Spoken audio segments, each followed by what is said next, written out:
now rocking with Ghetto Report. Ghetto Report. Ghetto Report. Ghetto Report. Ghetto Report Podcast.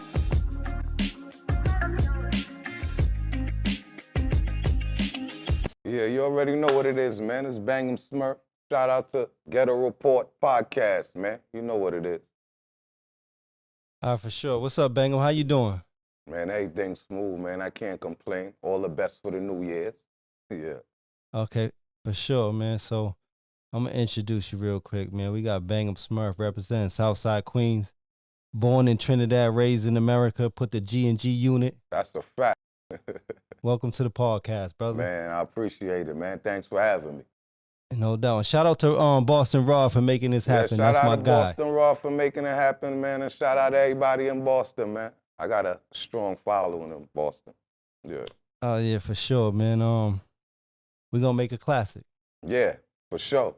Legendary. For sure.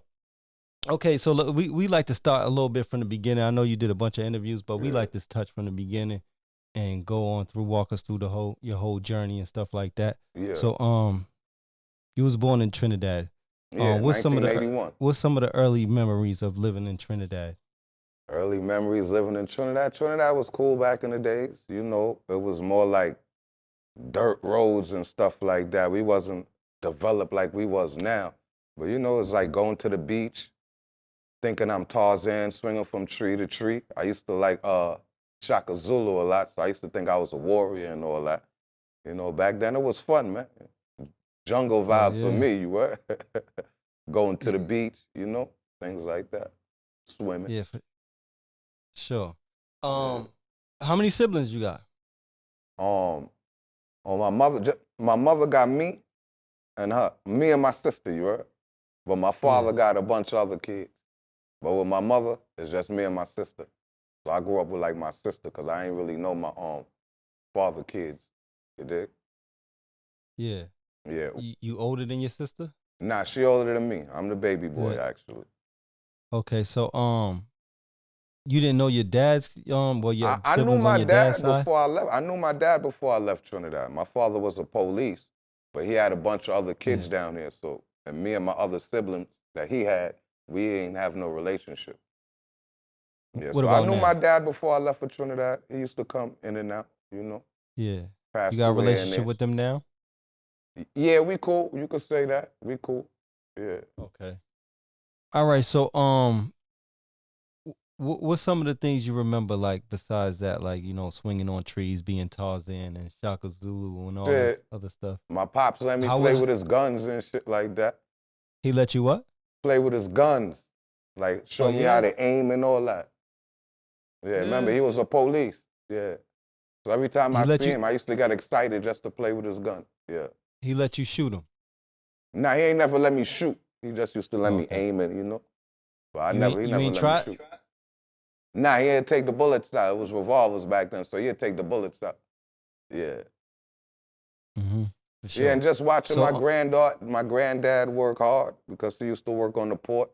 He was like the head and the foundation of the family. He made everything happen because my grandmother had like 9 children besides my mother, so my granddad held everything down. So I used to just admire him when I was little, how hard he used to go for the family.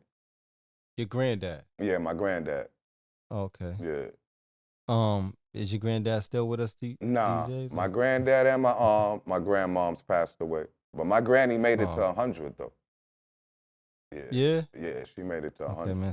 Sorry to hear that. Yeah, did they have rest in carnival back then in Trinidad? I'm not sure. I was little, so I wouldn't remember. I'm pretty sure they did though. Because that was the 80s. I left Trinidad in 88. So I was younger back then. Yep. I wouldn't even know about carnival back then. Yeah, but I'm pretty sure they did because that's our culture down here. So I'm most likely they did. Yeah. Yeah. So you leave Trinidad in 88. Yeah. You go to America. Yeah. And who comes? Just your mom and your sister? Yeah, just me, my mother, and my sister. We landed May When did 28, actually. 88. You said what? We landed May 28, 1988. Okay. So when did you we find landed out you in was Brooklyn going to first. America? I guess when we was getting on the plane, Because you know when you younger back then, you ain't really paying attention to adult stuff, who going there, where we moving, you dig? So back then as well, for my mother, I was comfortable and cool with that. So wherever she was going, it ain't matter to me. Yeah. But that day, I guess that day I was leaving. Yeah. Remember back then, when you were a kid, you ain't really thinking about that. You just know you moving somewhere else, but I ain't know it was like America. All right, so you come to America in '88. Yeah. You land in Brooklyn. Yeah. East 34, between Snyder and Tilden. East 34th? Yeah, What's that? between What Snyder part of and Brooklyn is Tilden. that? That's like Flatbush. Flatbush. Yeah, that's like the bush. Okay. What was it like at that time in the 80s? Man, that was like a great experience for me because, you know, I came into a whole nother lifestyle, a whole nother culture. Like, I just came from, like, living in the mountain, in the hills, running through the bush, swinging from tree to tree. So up there, it's just big buildings. Everybody fly. The dress code is, like, different, you know what I mean? It was a dope experience. And I landed in '88, so it was like everybody out there hustling, man. Seeing all the fly cars, the big speakers, the gold chains, yeah. Yeah, so that was a dope experience. It was definitely different. I definitely knew I wasn't in Trinidad, you were? Yeah. Yeah. So when you first came here, was it kids picking on you growing up and stuff in like school, that, or trying to pick on you? Yeah, when you had to fight. Yeah, in school, not like in my area, in my building or none of that, because I had like my big cousins and all that out there. So like in the neighborhood, I was cool. The teasing started in like school and all that. Yeah, I used to get into hella fights, man. I used to whoop their ass, man. Cause remember, I was wild back there. I told you, I used to think I was Tarzan and Shaka Zulu. So I always been on my warrior militant shit. So yeah, I used to get a lot of trouble in school and a lot of fights. I actually got left back in the second grade the first year attending school because of my behavior and my accent. Yeah, I was bad. Yeah. You know, they thought I was Haitian back then because they didn't really know Trinidadian. So back then it was either you Haitian or Jamaican. So they thought I was Haitian. Your accent. Yeah, they thought I was Haitian. Yeah. Yeah, so you mentioned there was a lot of hustling going on at that time. Oh, hell yeah. Everybody was hustlers. The females, everybody, man. You said what? I said everybody was hustling. The females, everybody back then in the 80s, man. Yeah. Mm-hmm. At what age did you start hustling? Me, I started hustling, man. You could say like 7 years old. But it wasn't drugs at first, because you remember hustlers just ways of getting money, all different ways of getting money. It's a hustle. But I started hustling like 7, man. I started packing bags, man. Yeah, I always liked the money. I was always smart. So all from 7 years old, we packing bags in Brooklyn. There was a grocery store around the corner called Associated. Yeah, so all 7. Yeah. But when I really started dealing with drugs is when I moved to Queens, man. I was like 12, 13. That's when I started selling like weed and crack and stuff like that. Okay, yeah. We're gonna get to Queens. Hold on. But in Brooklyn, my first hustle in Brooklyn was like packing bags and stuff like that in the grocery store. Yeah. Yeah. So when you was hustling, what did you spend your money on? Well, when I got older or when I was young? When you was young, what you was buying at that age? Video games, what? At that what age, you was trying to buy, what? Man? I was just buying, what I was buying? Snacks and candy and stuff, That's what I was buying with the money.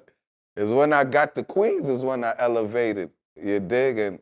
But when I used to hustle in Queens, you know how people had all the jewelry or who would have cars and all that? I bought guns with my money, so I had all the guns in the hood, Yeah. When I hustled and when I got old, I just used to hustle for guns. That's it, just guns.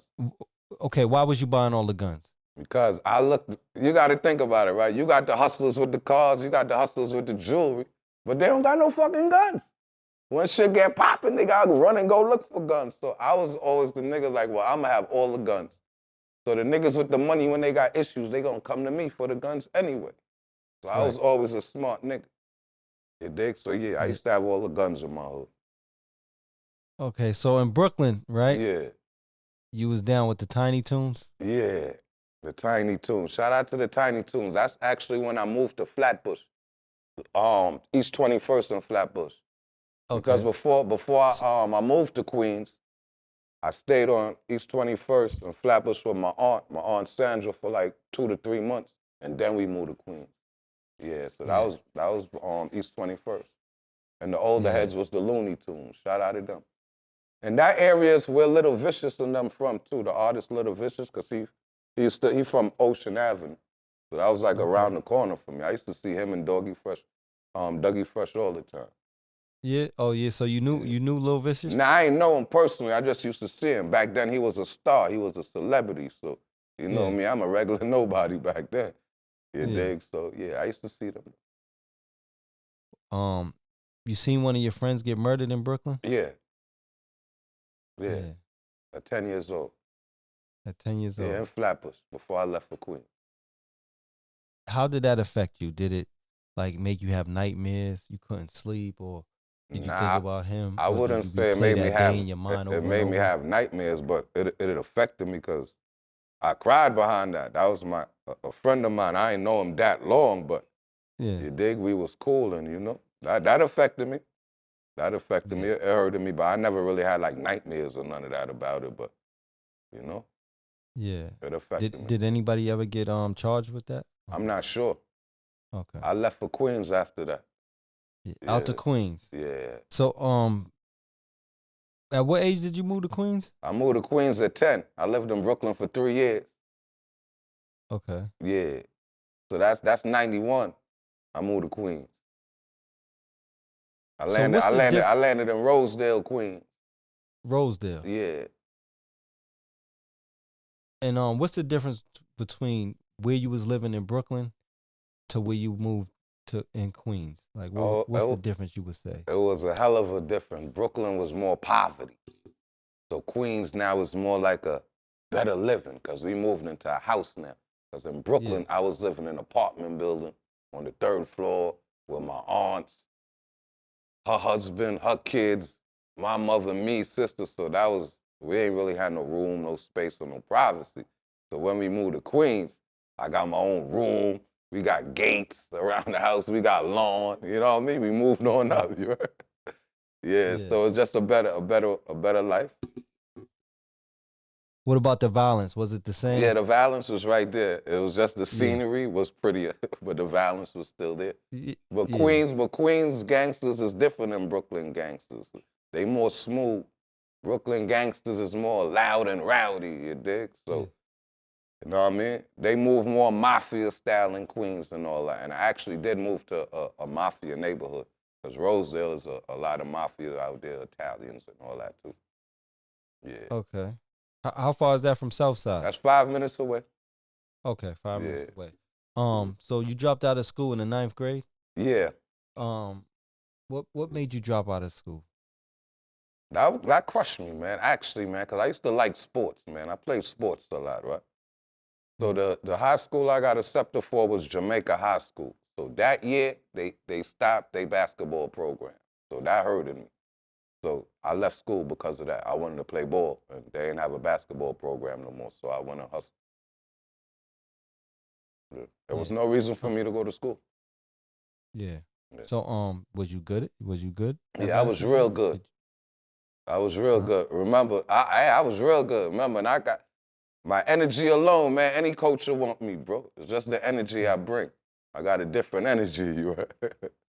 What type of basketball player was you? I just got a winning spirit. What type of basketball player was you?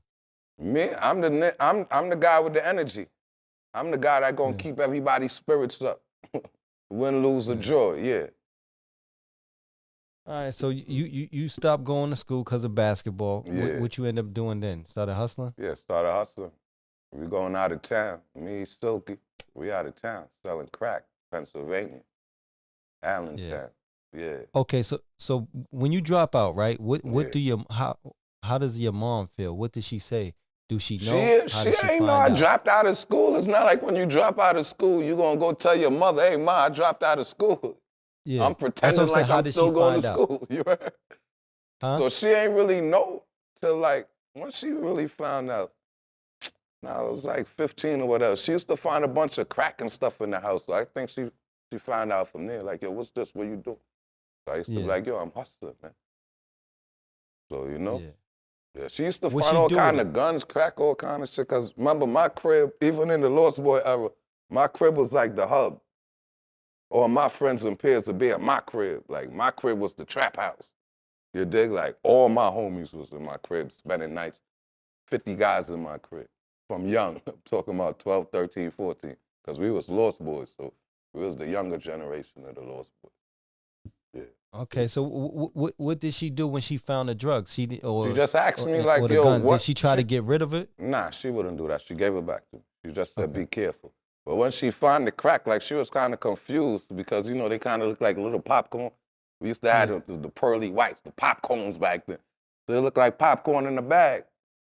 So she really ain't know what it was. So I was like, yeah, that's drugs and shit. You know, I think she had you know what I mean? She understood what it was, but I let her know that's crack and that's what I'm doing, and she just told me be safe. So you mentioned Silky. How did you meet Silky? So Silky was the one who made me Lost Boy. That's how I became Lost Boy. Silky was like one of the most popular guys in Queens back then. And I was Freaky Tyler, the homie. You know, Freaky Tyler's the big OG from the Lost Boys, 134. Yeah. He put our block on the map before anybody. Okay. Yeah, so I met him playing sports because I met him at my homeboy Bo crib. He used to deal with my homie Bo's sister. Silky older than me by like 5 years. So when I met him, he was like 18. I was like 13. But long story short, I used to play a lot of sports. So me and my homie Bo used to play baseball. So me and him got cool and shit. So I was at his crib. And Silky was there. He had a dirt bike. I wound up taking his dirt bike riding around and shit without his permission and shit. So when I came back, he liked me. Like, who this little nigga? But he just touching my shit. He liked my style. So from there, me and him was cool. But I wasn't a Lost Boy then. My first crew in Queens, I was a leprechaun. Like, this is the first time I'm telling this story. I was a leprechaun, you heard? That was my first crew in Queens. That was like a Rosedale guys. Because I used to be in Rosedale heavy or whatever, right? So that was like my homie Pookie. he turned me leprechaun because he took a liking to me because I used to be with his little cousin, rest in peace, Wesley. And I was just always wild and stood out. So Pookie, I became a leprechaun dealing with Pookie. So that was my first crew or whatever. But how I became a Lost Boy, we all used to lime on Jamaica Avenues, all the crews after school or whatever. After high school, or when you done school, everybody lime on Jamaica Avenue, 165. So you had all the crews out there. You had the Hollis crew out there. You had the Bricktown guys out there. They was toy soldiers back then. You had them Hillside guys. They was Shadow Inc. You just had a whole bunch of different crews, right? But long story short, that day, Shadow Inc. and my crew, Leprechauns, that's the day Leprechauns got dismantled on Jamaica Avenues. We all got in a brawl. A big fight. So a lot of the Leprechauns, a lot of them guys ran. Like 5 of us stayed. Remember, I'm the youngest one out of all of them. I told you, these was older guys I was with. They like 3, 4, 5 years older than me. So like everybody ran and, you know, I stayed and rumbled with the OGs, you heard? And that's a fact. There was Shadowing versus Leprechauns. This Queens history right here, you heard? On Jamaica Avenue, Goose Pond or whatever, you dig? So I ain't run.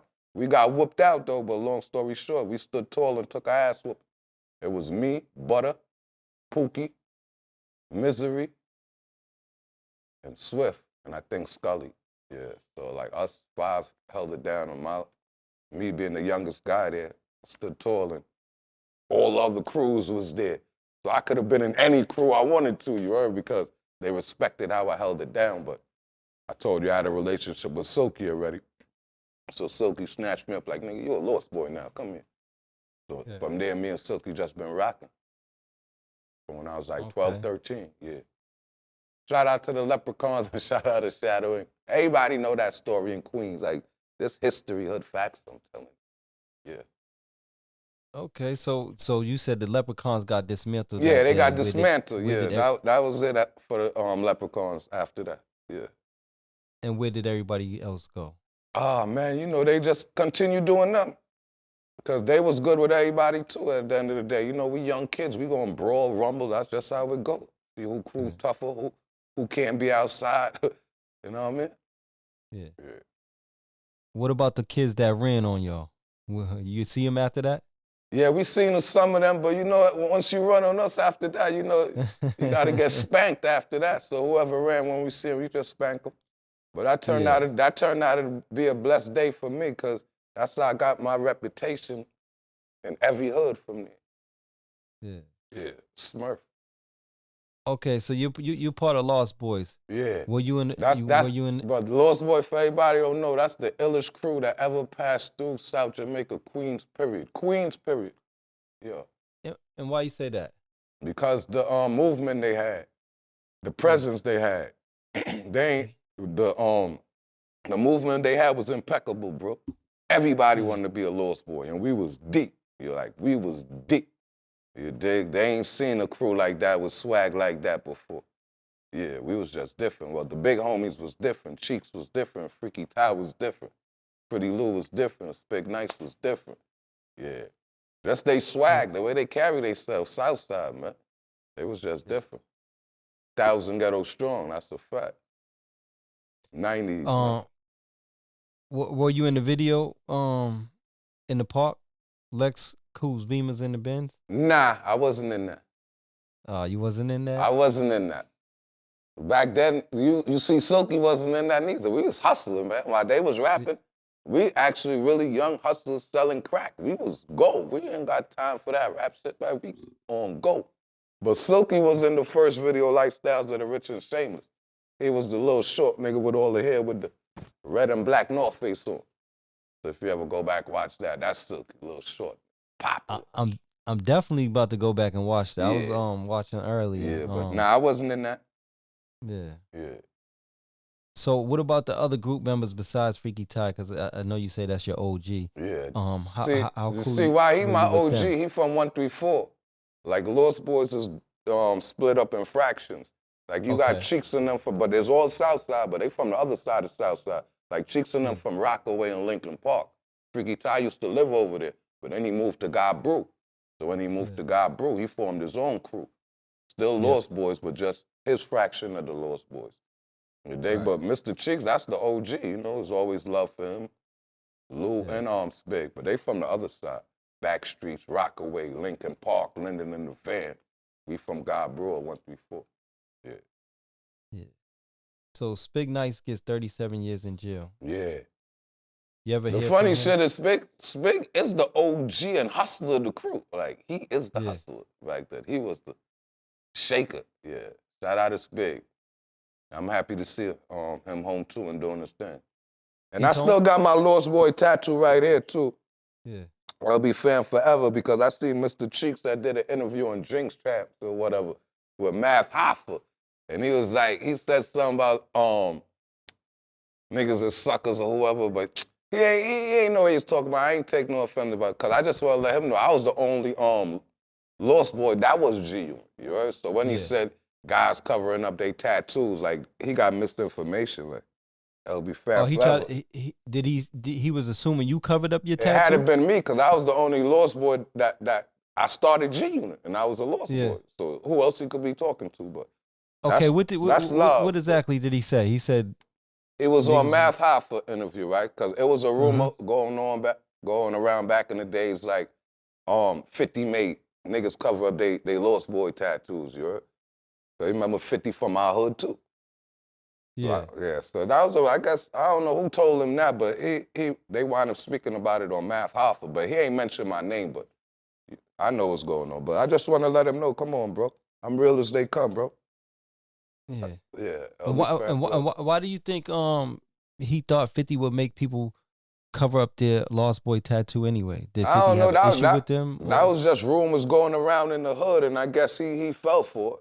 You did? Because remember, I'm Freaky Tyler the man. Like, I'm the baby boy of the crew. So I guess they felt some kind of way, like I went from Lost Boy to starting G-Unit. But remember, at the end of the day, Lost Boy not my brand. I know business. Yeah. I created my own brand. So they couldn't get mad at me for that. But it's all love. I just want to let him know, shout out to Mr. Chief, man. My tattoo's still here. And one other room I want to clear too. I don't got MMG, Maybach music tatted nowhere on me, so I don't know where these guys be getting their information from. Okay, so Yeah.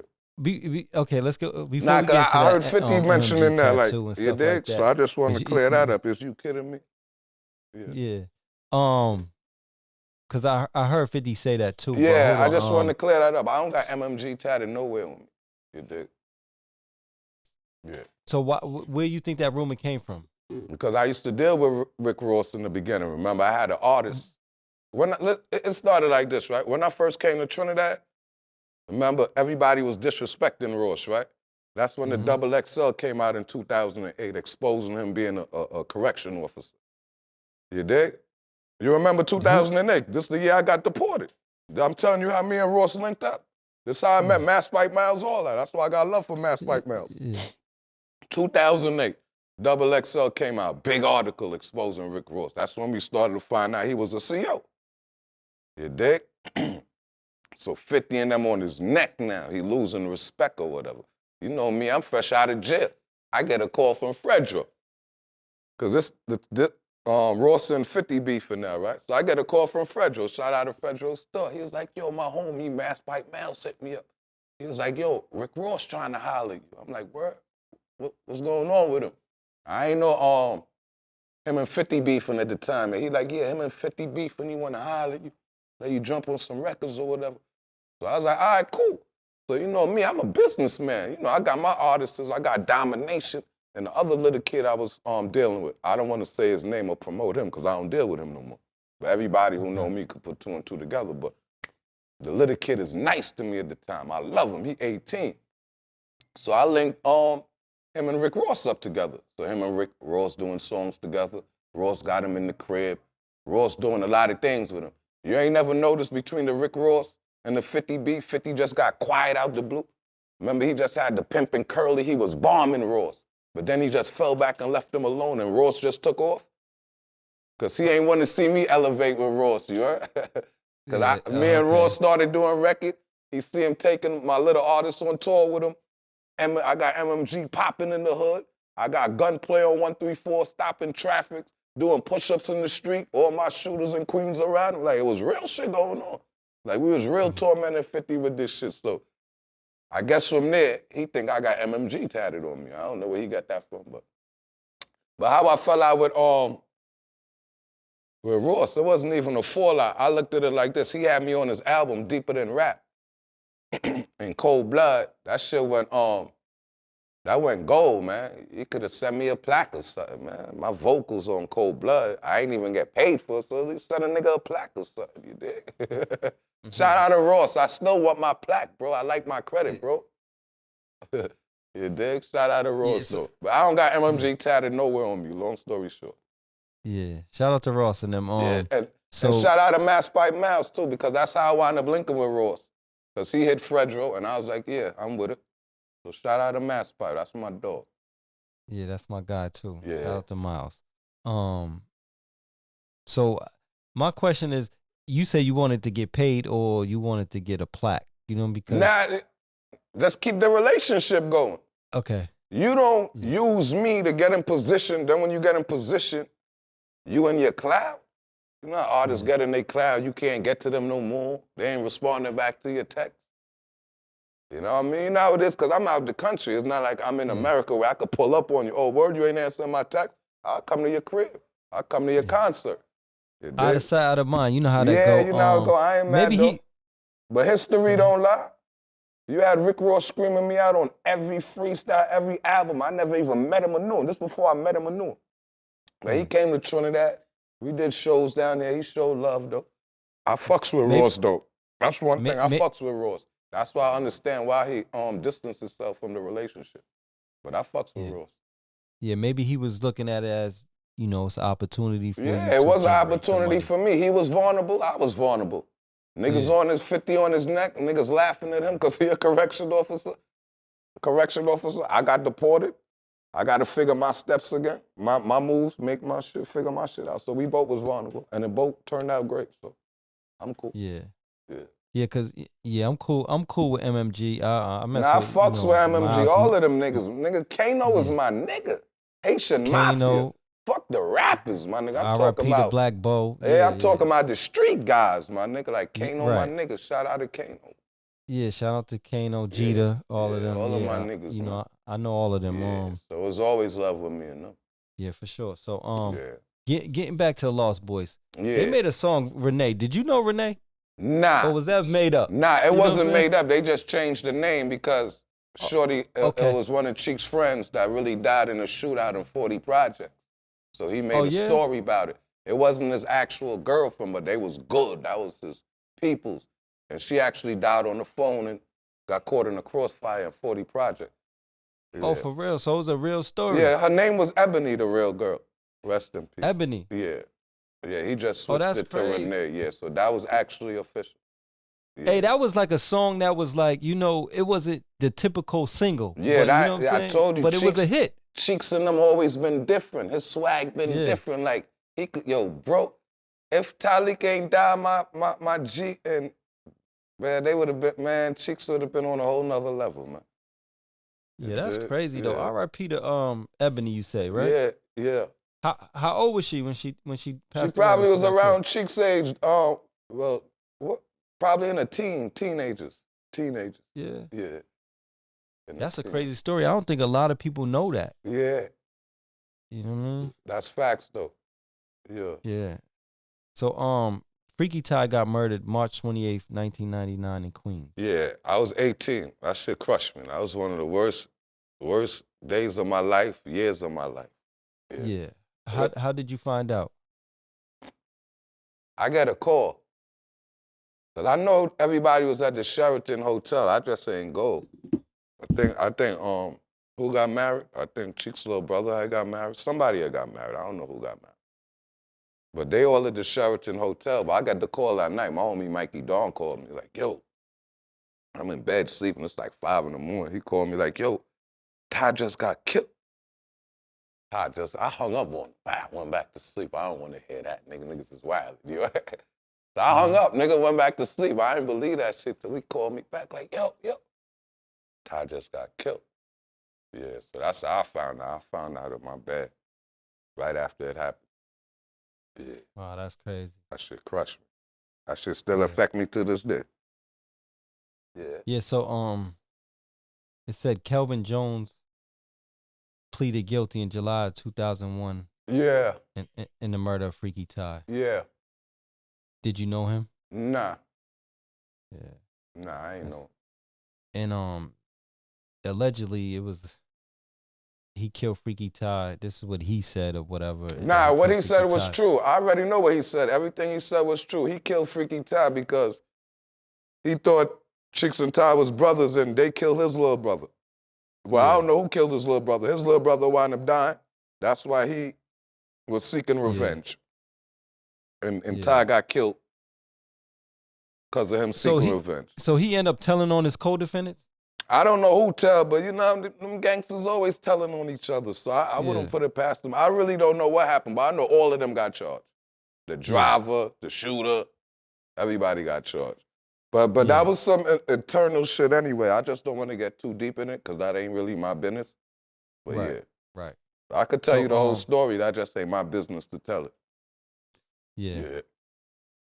So, also too, rumored is allegedly Corey Bussey was arrested and convicted for a retaliation murder 3 days later in Ozone Park. He got sentenced to 15 years. Yeah, that's OB. Yeah, OB. Shout out to the gangster. He beat that case though. He got charged and he won it on reversal.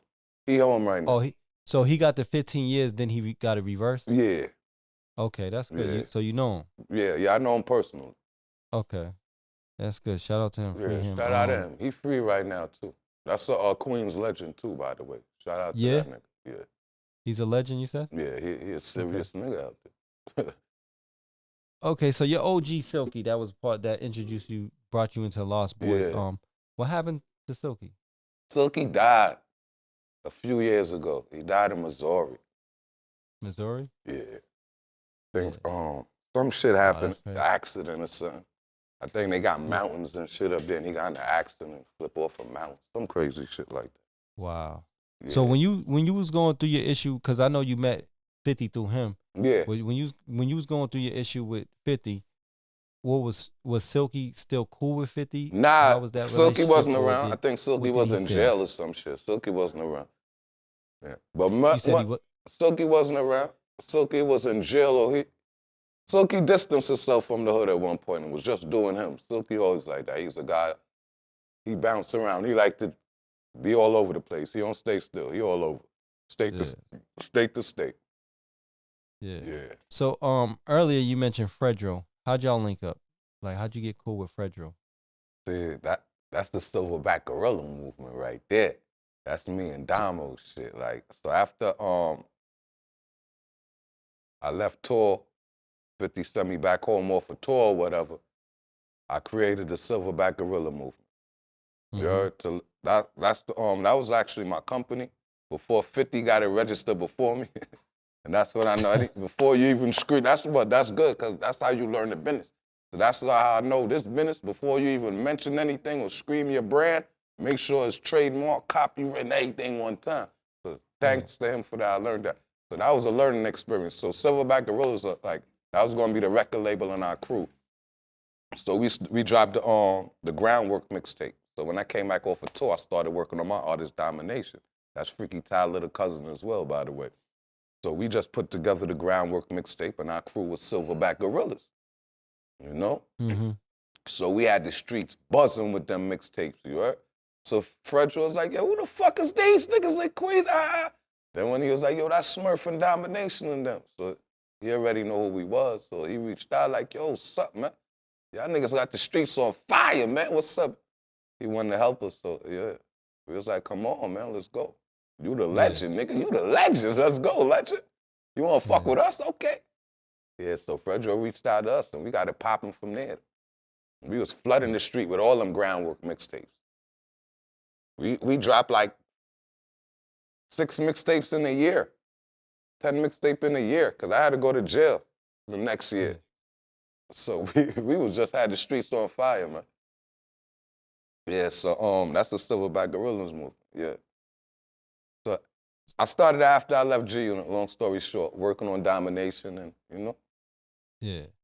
I did that to impress 52, by the way, because before I got kicked off of tour, it wasn't no beef, it wasn't no disrespect. I was like, yeah, I know I'm a little crazy. I really sat down in the corner and I had to talk with myself, like, yo, bro, you gotta relax. You really a little crazy. You back home now? Just get in the studio, work on your artist, and go from there. So it wasn't really no beef. It's not like I got sent home off a tour and I was just hating and on some bullshit. Yeah. Nah, I was working on my artist.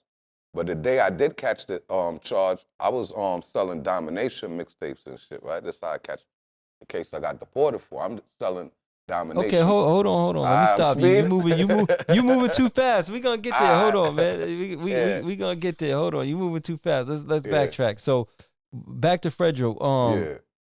What was his issue with what was 50's issue with Fredro? Because they had a falling out. They used to be cool. He was dealing with 50 me. was in their video, right? Issue? He dealing with me. Because remember, I know all 50 soft spots or whatever. So any nigga deal with me, he ain't gonna like that. Because, you know, I know certain things that the information he can't get from nowhere else. Like, I know certain personal shit about the guy. So yeah, he ain't like him because of that. He helping me get to another level. Like, 50's the type of guy, he don't want to see you eat no food. Like, if he don't fuck with you, he don't want you to eat, nigga. You dig? Yeah. So he mad at Fredro for we eating. Yeah. Fredro making sure I eat, because Fredro's a legend in the game before him. If you really know who 50 Cent is, what was 50 Cent first record featured on? Yeah, he was on Onyx video too, on a song. Kill It in the Club, video. Baby, show some love. Yeah. So Fredro was the first guy to give him assistance before Nas and them. He always wanted to rate Nas, no doubt. Nas helped him out when he was on Columbia. Yeah. But Fredro and them helped him out when he was on Jam Master Jay. They was all there together. So you can't get mad at Fredro for that.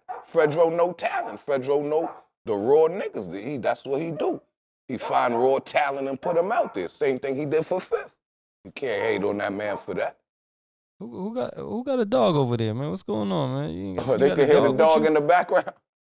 Yeah, I hear dog barking, man. He about to get bit or nothing, right? Nah, it wouldn't come up on the camera. You'll hear it. Yeah. It wouldn't come up All in right. this setting, yeah.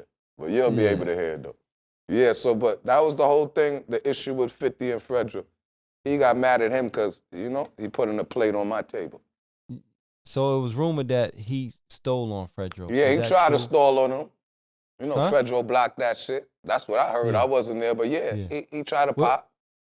Where was that at? At an award That's show? the Vibe Awards. That was at the Vibe Award. Okay. Yeah, that happened. Yeah. So That definitely did happen. So let me go back like to 50. So you meet 50. Yeah. You was standing on the block waiting for Silky. Yeah. Now I was on a bike. My pedal You was bike. you was on a bike. I rode a waiting bike for from Silky. Rosedale to Godbrook. And that's your first time interacting with 50? Or Yeah. seeing That him? was the first time that day. Like we seen And- each other before, but we ain't. I'm in community big. I used to just pass through the check stuff, but that was our Yeah. first encounter. Yeah. So you had the gun on you, Yeah. but 2-5 always stayed with that. why you didn't use it? Because 50 was kind of testing you. Yeah, because I already know this the big homie. Yeah. I ain't know him personally, but I know of him. Like this the big Exactly. homie. Because remember, 134, I already knew who everybody was on the block before I Mhm. met him. Because Silky will let me know. You know how hood niggas is. When I'm going to Yeah. check them, he be like, yo, this the stick-up nigga. This the hustler nigga. That's the killer. Stay away from this nigga. This nigga will line you up. He a slime boy. So he'll let me know who's who. So I already know who everybody was. Plus, I was good with Freaky Time, the OG Lost Boys and them. You know what I mean? Because they all from the same community. Right. Yeah. So 50 was cool with the Lost Boys too. Yeah, for sure. Come on, man. Yeah. Freaky Yeah. Top put 134 on the map. If I'm making your block popular, you can't get mad at me. They doing the Right. music thing, they selling crack. All the hustlers gonna wanna come to this block. All the bitches gonna wanna come to this block. This the block that's popping, nigga. They got the stars. So you can't hate on Freaky. Rest in Okay, peace. so rest in peace to Freaky Ty. So paint the picture of Southside yeah. at this time. Yeah. Outside, on the block. Bro, Paint the it's picture. beautiful. Everything is more unity, it's more love. You dig? That's the picture I could put. It was just love. It's more unity. Everybody was together. It wasn't all this social media shit, who trying to stun on who, competition with this one. There wasn't no competition like that. It was just everybody getting money, everybody together, and shit just beautiful, man. Everything was just more genuine back then, man. Because you got to remember, everybody was getting money. 50 wasn't the only nigga getting money on 134. You had Mutt getting money. You got JoJo. You got Kev Rock. There's a bunch of different hustlers out there. You got Kendo. Like, you got a bunch of different, you got Dave with the High Tower family. You got a lot of people that was getting money out there. So everybody, and our block in Queens 134 is like a Harlem block. You know all them blocks in Harlem like long? Like we the longest block in Queens, you heard? 134. We start from 134 and end at 137. So that's like 3 blocks in one. That's one block. Yeah. Yeah. Yeah. So everybody was out there together. getting money. Yeah. I heard you say 50 used to knock people out on the block. Yeah. How many people you see him knock out? He knocked a few guys out. I see him punch a lot of niggas up, knock niggas out. I don't want to name niggas' names because a few of them my homies too, so we don't got it. I'm in, but he knocked a few dudes out. Yeah. Yeah, he nice with the hands though. He always he Golden Glove. He was a Golden Glove. He nice with the hands. Like Black Josh, rest in peace, used to fund him. You know what I mean? Yeah. His training and all that. That was preem right hand man. Yeah, so when he used to knock people out, what he do after? Just stay there? Yeah. Talk shit? Yeah. That's how he is, niggas. The same way you see him on the internet, harass people, that's what he do. He'll harass niggas in the hood all day. But he know who to come around. Yeah. Yeah. They ain't nobody try to get no get back, fight him over that or nothing? Nah. That was that's the big bully in the hood. So, you know, and nah, ain't nobody, nah. Plus, he had his soldiers around him too, always keeps some niggas, you know what I mean? He always keeps some guys around him that'll get busy for him. So what would be some of the reasons he might knock somebody out on the block? If they all on the block, obviously they know each other. You might be hustling, and he don't like you. He feel like you don't deserve to be hustling up here. So he'll knock you out. It could be a funny joke. You trying to crack on a nigga and he ain't with it. He'll knock you out. Yeah. Yeah, things like that. Okay. So you said Black Just was funding him. Yeah. Did you know Black when Just? he was boxing? With the boxing. Did you know Black Just? Yeah, I knew Black Just. See, He I was got to cool keep it real. I can't really, this is just me, right? I got to keep it real because there's certain thing I shouldn't say, but I got to keep it real. I met Black Just because I used to sell heroin. Yeah. Yeah, and he used to come purchase heroin from me. So that's how I got cool with Black Wait, Just. what you mean? He used to come purchase heroin? He used to come purchase heroin from me. He used to get high, you saying? He used to come purchase heroin from me. And what you was selling? A finger? Oh, Bundles, bundles, 80 a bundle. So, hey, you say you gotta keep it real. So I gotta you keep Black, it real. This is my story, and this is what I had to learn. Like, I'm not saving nobody. I'm not, because I've been mad humble. I've been mad quiet. No, I'm keeping it real in all my shits now. That's what happened. I used to serve him heroin, bro. Shout out to the OG, rest in peace. But yeah. So at So this that's point, how me and him got cool. So when he Huh? went heroin, he'll come check me. Yeah. But he was okay.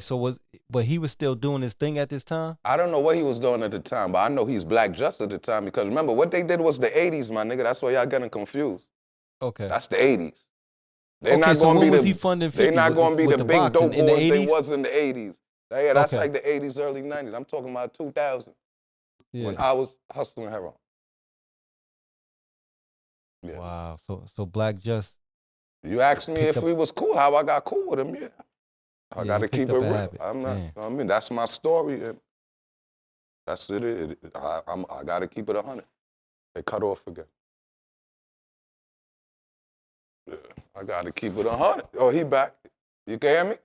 Yeah. Yeah, I got to keep it 100, man. But rest in peace. I ain't trying to downplay nobody. I'm just keeping it 100. That's my story. That's how we got cool, and that's a fact. Damn. That's crazy. I never heard that story. Yeah. Hey, man, let me keep a lot it of real. firsts today. Let me keep it real. All them old timers is on the fucking heroin, bro. Yeah. All of them. Yeah. A lot of old heads is on that. Yeah, so I'm not. Yeah, that's what it is, bro. So, yeah, man. Yeah. It is what it is. I'm just here to tell the truth, man. I'm just here to tell the truth, to separate the truth from the lies. That's all I'm here for. Yeah. Yeah. Is that like, so when you know, a lot of times people sell these drugs, right? And then they see who's getting high and stuff like that. Right. Was that a shocker, or what was the shocker that you seen maybe that you served somebody like, damn, that motherfucker getting high too? Shit, man. Everybody used to get high, man, down to the doctors, lawyers, bro. Yeah, man, I serve all kind of people. You got to remember where we from, too, Rochdale. The buildings, that's not really the projects, Rochdale. That's more like a co-op. That's more like a middle class. That's not a project. Rochdale's in the south side? Yeah, that's across, Okay, that's on God Brewer, across the street from 134. That's on the God Brewer Street. So you got a lot of people with good jobs that work there, a lot of CEOs, a lot of police, doctors and all that, too. So, yeah, I seen it all. I served them all. Not saying I'm proud of it, but at the end of the day, I got to keep it real. Man, we all got regrets, family. Yeah. You know what I'm saying? Yeah. Like, product of your Well, environment. at least man. I learned from my mistakes, so that's what I can say. With age come wisdom. So 50 started to rap after he caught his case. Yeah. And came home from that. Yeah. Were you around during that time when he caught his case? But let's get into that. Before that, the rappers was in the hood. You had, besides Freaky Ty, the other rappers was in the hood. You had Drama and Jugger. That was Freaky Ty group. Those was the main artists in Southside Queens, or our block 134. You heard what I said about Drama and Jugger, right? Yep, I heard Drama, because I'm watching the screen and it keep breaking up. So boom, Drama and Jugger, that's Freaky Ty artists, you heard? Mm-hmm. And then you had Marvelous and Fat Shot. That's Rag to Riches. Marvelous is Tony Yayo. So he was actually rapping before 50. And then you had Drama and Jugger, J and J. And y'all, you used to fight with him, right? Yeah. I'll get into that. So you had J and J. Well, they used to always clash with each other, so that's how I got involved, you dig? So those was like the main crews in our hood, like rappers, groups in our hood. And rest in peace, Huey P. Yeah, Huey P was like they hype man. He ain't never really do nothing. Yeah. Okay, so like so when 50 started rapping after he caught his case and came home from that, were you around him during that time? Yeah, I was around him before he was hustling. We were from the same block. We all kicking with each other, go to the clubs, chilling. You dig? Yeah. Oh, man. Yeah, so when he started rapping, right? This is when he had got the chain. He had a chain with the 50 cent, but with the quarters and dimes in it. I remember he had picked me and Silky up and shit. He was showing Silky the chain and shit, driving around, and he was telling him what he about to do with the music shit and all that. Yeah. So I actually seen all that shit unfold. Yeah. Yeah. Yeah. You seen it, so you seen it coming. Yeah, because I already know, like, if he put his mind to something, he gonna do it. That's the kind of guy he is. Like, if he say something, he gonna get it done. So you thought he was bugging out? Like, man, did you think he was bugging out that he was gonna rap, or you? Nah, because our neighborhood is known for rappers. So like everybody in the hood rapping. So at the end of the day, yeah. So when did he sign to Jam Master Jay? How far after? That shit could have been a few months after he told me that shit. Cause remember, he was a fly nigga. He had his vehicles. He had certain shit. So when Jay seen him, they thought he was a basketball player or a celebrity already. Yeah. He ain't even know the nigga. He just ran up on him like he knew the nigga. You heard? But Jay seen the nigga fly or whatever, how he living or whatever. He wound up getting in the club with him that night. So from there, they was just cool. He ain't even know how to structure songs yet at the time. Like he'd just write one long shit, one long rap and just rap it out. But Jay was like, nah, you need an eight ball hook, 16 bars verse. You know, the bridge or whatever. However, he showed him how to break down and put tracks together, how to break down a song and write songs, put it together. Jam Master Jay. Yeah. Did you go to the studio? Show him how to structure the song. To Jam Master Jay? Nah, I never went to them sessions. Nah. No. No. So did you know Jam Master Jay though? Nah. No. I never got a chance to meet Jam Master.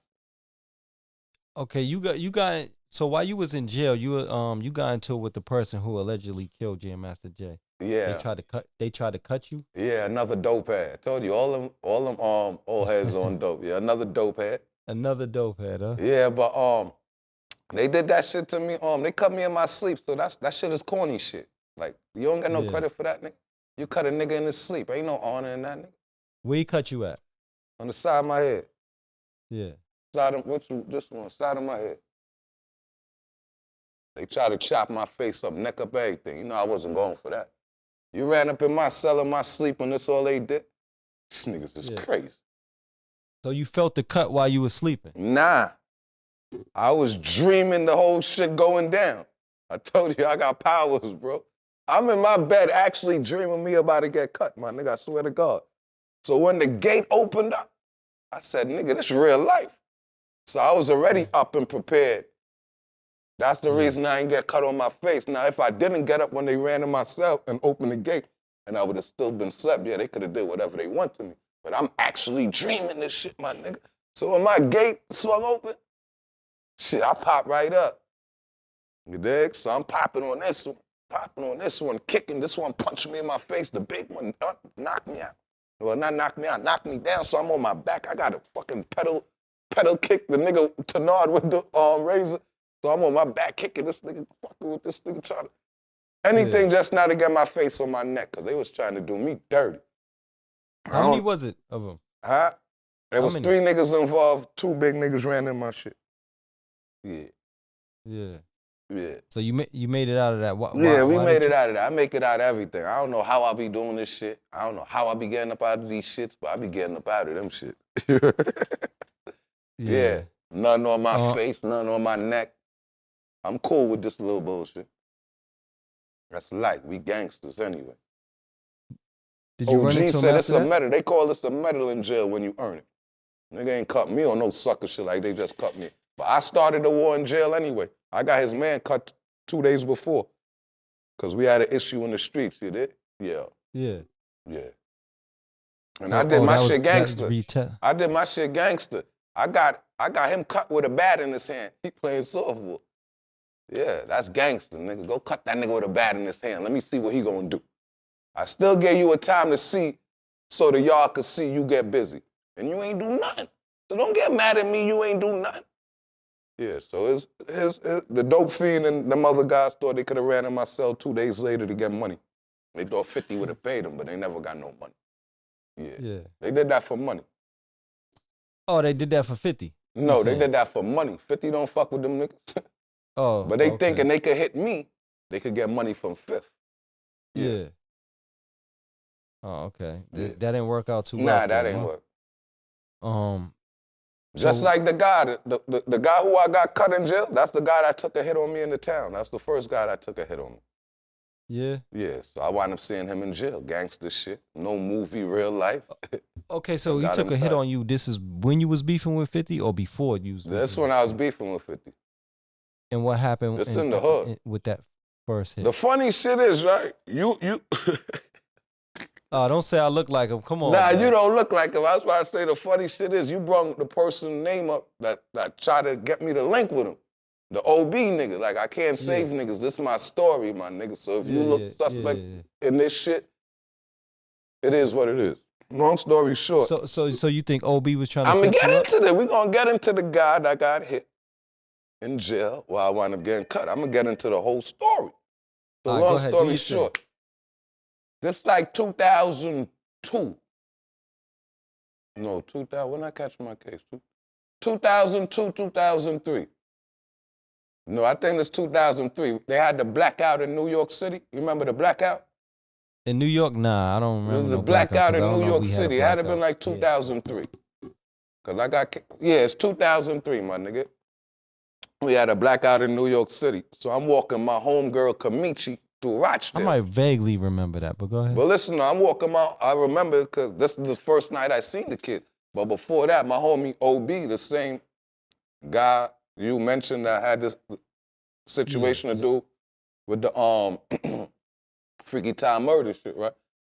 So boom, long story short, he in jail at the time. Well, he locked up for that same murder charge. I told you, man, the kid was good. So he calling me like, yo, link with my homie. He just came home. Like the kid who took the hit on me just came home. He had beat a murder charge or whatever. So he trying to get me to link with him. Like I had a lot of heroin. I told you I sell dope. So he was trying to link me with him to give him some product. I was like, all right, cool, whatever. But I ain't meet the guy yet. But I already know who he was because his name was ringing. Everybody like such and such on such and such. I'm like, cool. Long story short, he live in Rochdale, Circle 1. I'm walking my homegirl Kamichi through Rochdale. She live in Circle 1. So I wound up seeing him that night. So we was talking, I was like, all right, boom, we gonna link. So from there, I met the kid now. So I think the next morning and shit, OV wound up hollering at me. I was like, yeah, I seen the kid. All right, I know who he is. But long story short now, we on the block. It's me, Silky, my cousin Los, Silky baby mother, Sean English. He wasn't even on the block or whatever. So long story short, I'm chilling on the car, whatever. See this little light-skinned nigga walking by. Boom. So I tapped Silk.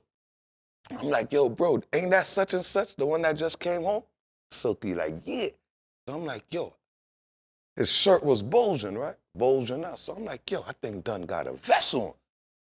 I said, yo, I'm gonna go in the I'm gonna go check his temperature. Because the kid went in the store, came back out with a juice, and he just standing there. So I go check the nigga temperature. I tapped him and shit. I felt the vest, so I tapped him. Like, yo, what's up, bro? You got the vest on? I'm like, you good. Remember, this is my block, 134. I'm like, yo, you good out here, bro? You don't gotta worry about none of that shit. Ain't nothing gonna happen or whatever. The funny shit is, right, when I said that, he right now, he on the left side of me, right? While I'm saying that, he like, yo, matter of fact, I walked off and went back to the car. And I told Silk, like, yeah, he got a vest on. Then he called me back over, like, yo, Smurf, come in. OB told me give you his girl number. So that's how he got me to get back over there. Because OB, me and this girl was out or whatever. I used to send him a little money, a little weed or whatever while he was in jail. So as he showed me the number, niggas start shooting. Not him. 2 niggas from the corner. From one, remember I told you I blocked mad long, so 2 niggas shooting at me from 137th now. So I'm like in the middle of the block. Remember I told you my block starts from 134 and ends at 137. So 2 niggas shooting at me from 137th side. So I backed up by the phone booth, because there's a phone booth right here in our hood, in front of the store. So I backed up by the phone booth, like, yo, who the fuck these niggas shooting at? Because remember I told you there's other people on the block too. So everybody's scattering. But I still want to know who these niggas shooting at. And they shooting 9s. And if you're in the firing range, you know a 9 ain't gonna make it past no 50 yards, no 30 yards. Like, we in the firing range. I'm like, what? You ain't gonna hit nobody down here shooting from that far. Right. So long story short, the nigga who took the hit next to me, playing it off ill. He playing it off ill like he don't know what's going on. So he ducking and diving too, right? So a car pulls up now. I told you, 2 niggas already shooting at me from the corner. Another car pulled up. Bust 1 shot in my head. Grazed my, well, it ain't grazed me, but just flew past my shit. God was with me again. Then his gun jammed. So boom, that's when I was like, nigga, it's time to get the fuck up out of here. That's what I'm saying in my head. So my block, they got an alley.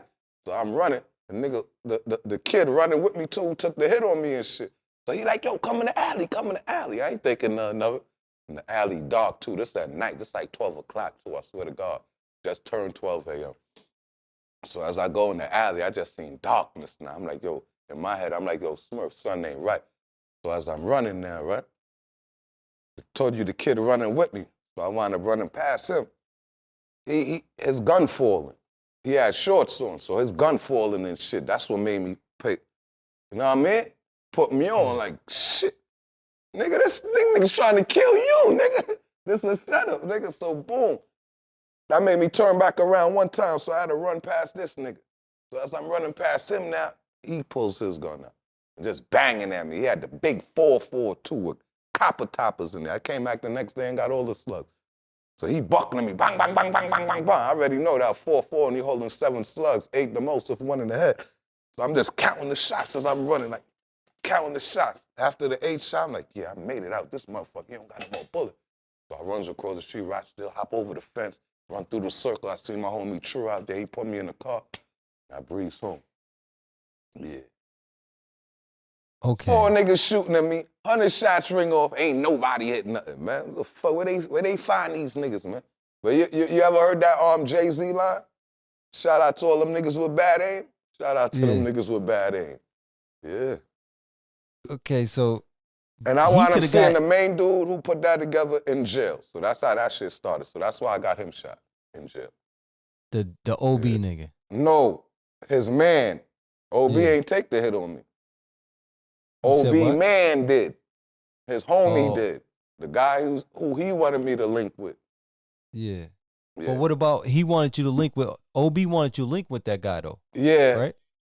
So did OB have, you think OB try to line? OB act like he don't know nothing about it, but you know how it go. Yeah, yeah. Or maybe they could have. You know how it go. Or maybe he could have played him like, he could have played OB too. You never know. Yeah, you never know. We'll never know. We'll never know. So my thing is, he in the crossfire. He could have got hit too then if that's the case. Yeah. That don't make sense. Well, not really crossfire, because the side I'm on, the 2 niggas shooting from the corner was to make me run towards the alley. You ain't seeing the whole heights of it? So that's why he was there to play it off. They wasn't going to hit nothing. They was forcing you to run to the alley. I got to run this way. Yeah. And if I'm ill, I'm going to cut through the alley to go through the back and come out on the next side. So that was the whole plan. Play stupid to get him in the alley. So they shooting at me to have me going this way the whole time. Yeah. I don't run from bullets, my nigga. Yeah. You got to be real, real close to me, or I can't reach that gun for me to run.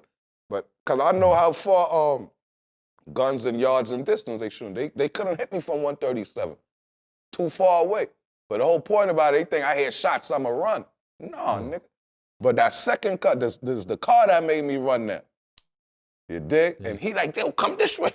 And my dumb ass followed the nigga into the alley.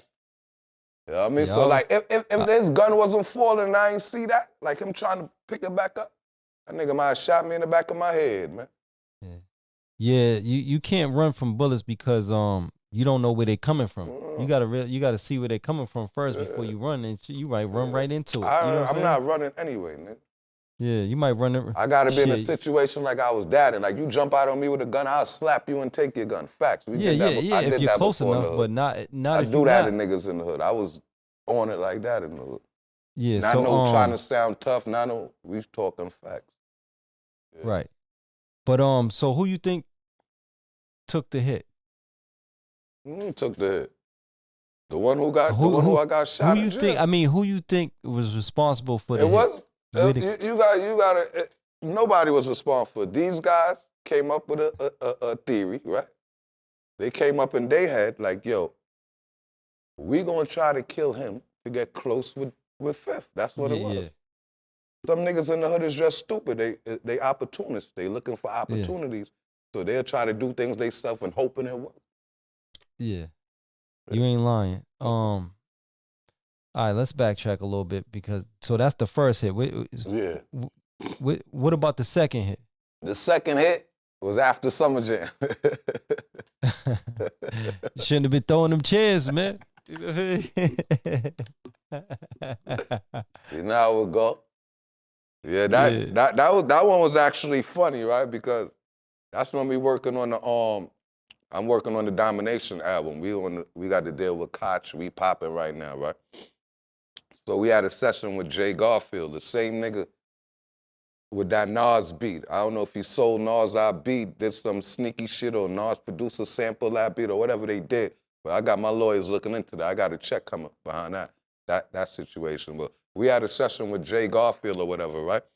So the same artist I told you I had in a situation with Rick Ross, right? Mm-hmm. I'm going to get him to take him to the studio.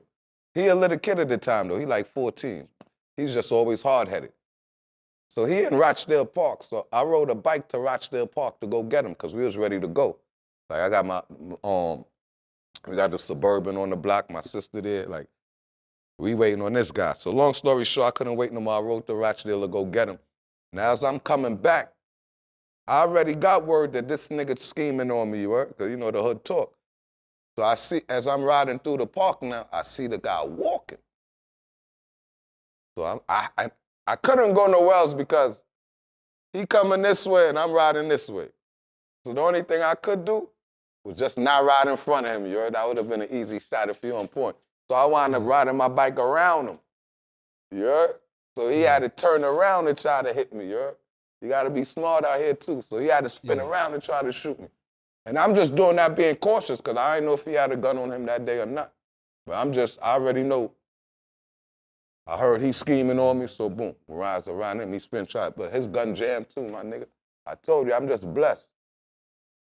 So he bust one shot and ran, in other words. You knew him?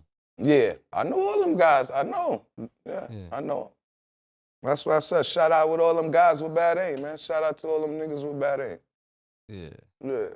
All right, let's backtrack a little bit. We'll circle back. So your life is on the line video. You were in that too? Yeah. That's a and that fact. Was before G Unit. That was 98. Yeah, that was before G Unit. That was when he was on Columbia. Yeah, that was actually the diss record for Ja Rule. That was after the Ja Rule beef started. No, the beef was already on because he wore Ja chain in the video. The beef was already on. He wore what in the video? Ja Rule chain. That pendant in that video, that's Ja Rule pendant. Yeah. Yeah. He got that from Atlanta. You remember they had a fight in Atlanta? Yep. Yeah. Yep. 50 Black Design wound up with his pendant that day.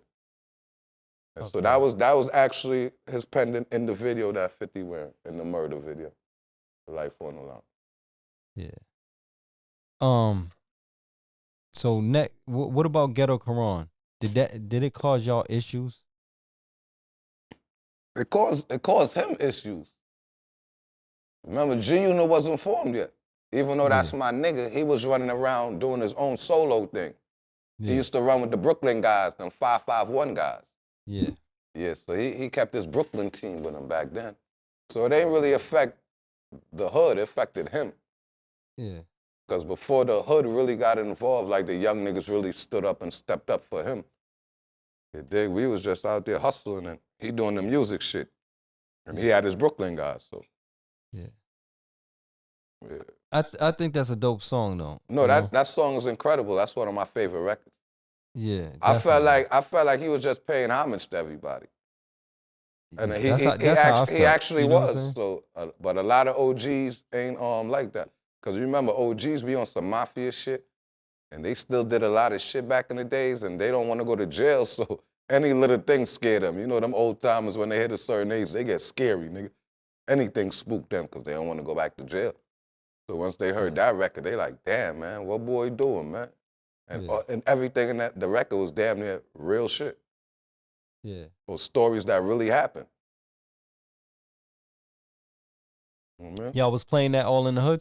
Yeah. Everything was getting played in the hood, man. All 50 records, man. Yeah. That's one thing, man. We supported him a million. A lot of people ain't like him, but we supported him a million. A lot of people in the hood ain't like him and shit. Were you cool with any guys that was like named in that song? Huh? Were you cool with any of the guys that was named in that song? Nah, I ain't know them guys. Yeah. I know Bimmy, I know Joe, I know Webb and Nitty. Yeah. Okay. I ain't really know them. I know what's my other guy? I know Prince. Yeah, Prince. You knew Prince's son was in the hood. Not Supreme Prince. I'm talking about Prince, a hustler nigga. Prince with the curly hair. He was a hustler, always at the dice game. He had a son that lived in our neighborhood. Oh, okay. I wrote dice with Prince and all that too. Yeah, so I know like 5 of them guys that was in the song. Yeah, we interviewed Bimmy too. We interviewed him recently, a few months back. Let me ask you this. I'm gonna jump around real quick. So, because now that we mentioned Bimmy, did when y'all caught issues with, his peoples or whatever, how did y'all feel about him? Who, him? Yeah, Bimmy. To keep it real, I see him and 50 close right now, right? But you want me to keep it real? Yeah. Nigga, he had a green light on him too, nigga. Yeah. Yeah, if we would have caught him slipping, we would have bent that nigga. Oh, man. Well, I'm keeping it real. Anything Preem team back then is a green light. Anything. Yeah. But after I left GU, me and Bimmy was cool because he used to do some business with my little homie Ali Vegas and shit. And then he was good with Fredro, so I wound up meeting him in Atlantic City and shit at the Zab Judah fight and shit. Fredro wound up taking us out of Atlantic City, me and Domination and shit. All this shit is on my old documentary too that came up with Domination album. You see Bimmy hugging me up in Vegas, like, in Atlantic City, like, yeah, this the official nigga, this the realest nigga in Southside. Yeah. So, 50 gets shot in the car. He's with JU. Yeah, that's a fact. That's a fact. I don't know why a lot of people don't believe JU, but that's a fact. Shout out to JU, because remember I told you, 50 was running with the 551 guys. JU was 551. Them guys from Lexington and Moss.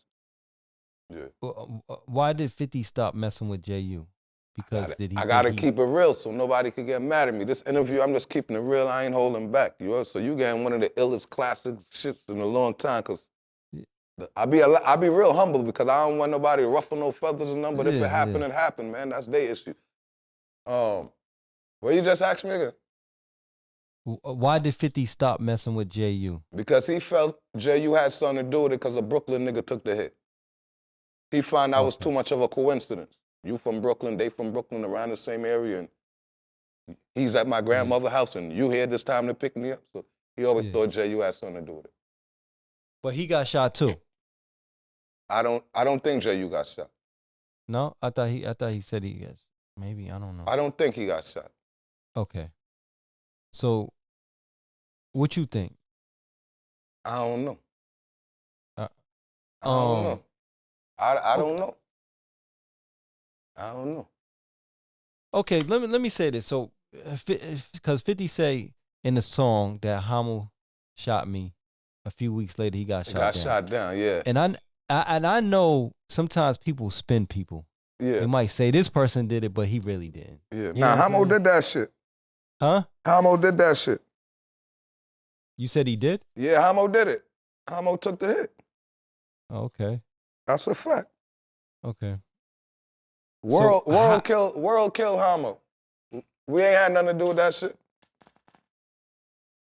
You said World killed Hamo? Yeah, World killed Hamo. Because I be hearing a lot of rumors. They thinking like I did that shit or G-Unit had something to do with that shit. Because, you know, niggas will make that. We was giving it up like that. But nah, we ain't had nothing to do with that shit. That's some Brooklyn shit where he died over. Okay. Yeah, so World got arrested and charged with that. Yeah. That's why I could talk about it. Yeah. Yeah. Why was there also rumors saying Supreme had something to do with it because he didn't finish the hit? Nah. Okay. Nah. I swore I heard rumors about Preem, you know. Nah, I think they had killed World brother, man. World is a wild boy, bro.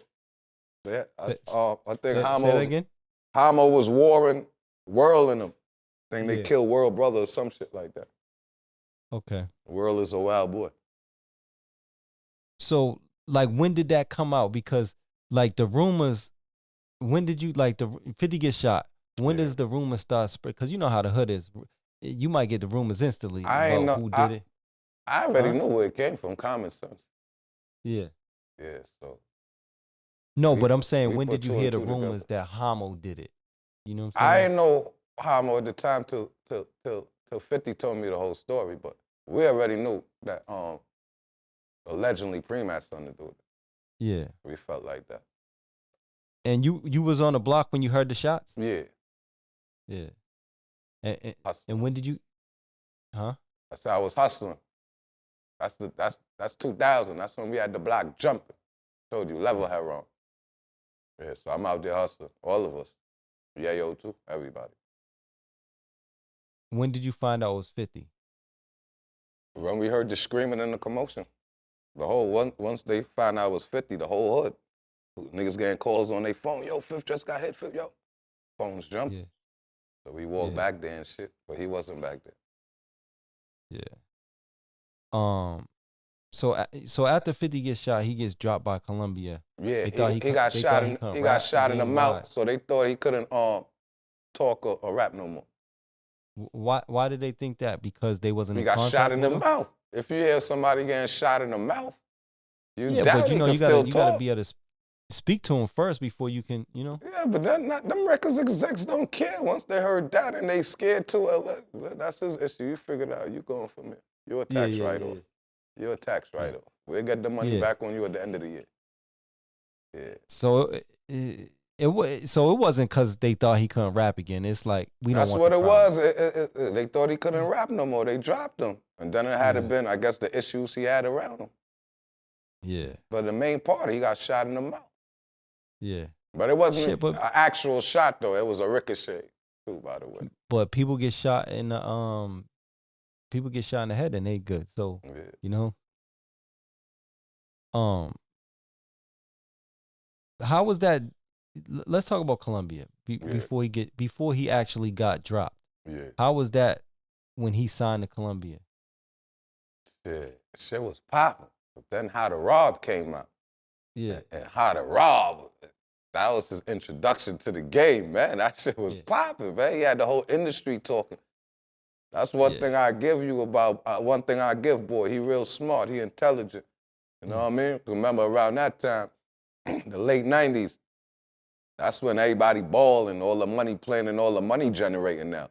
Puffy and all them niggas, Jay-Z and all them, they in competition on 97, 98, 99. Real money generating, everybody balling. So he said, shit, since everybody balling, I'ma rob all y'all ballers, nigga.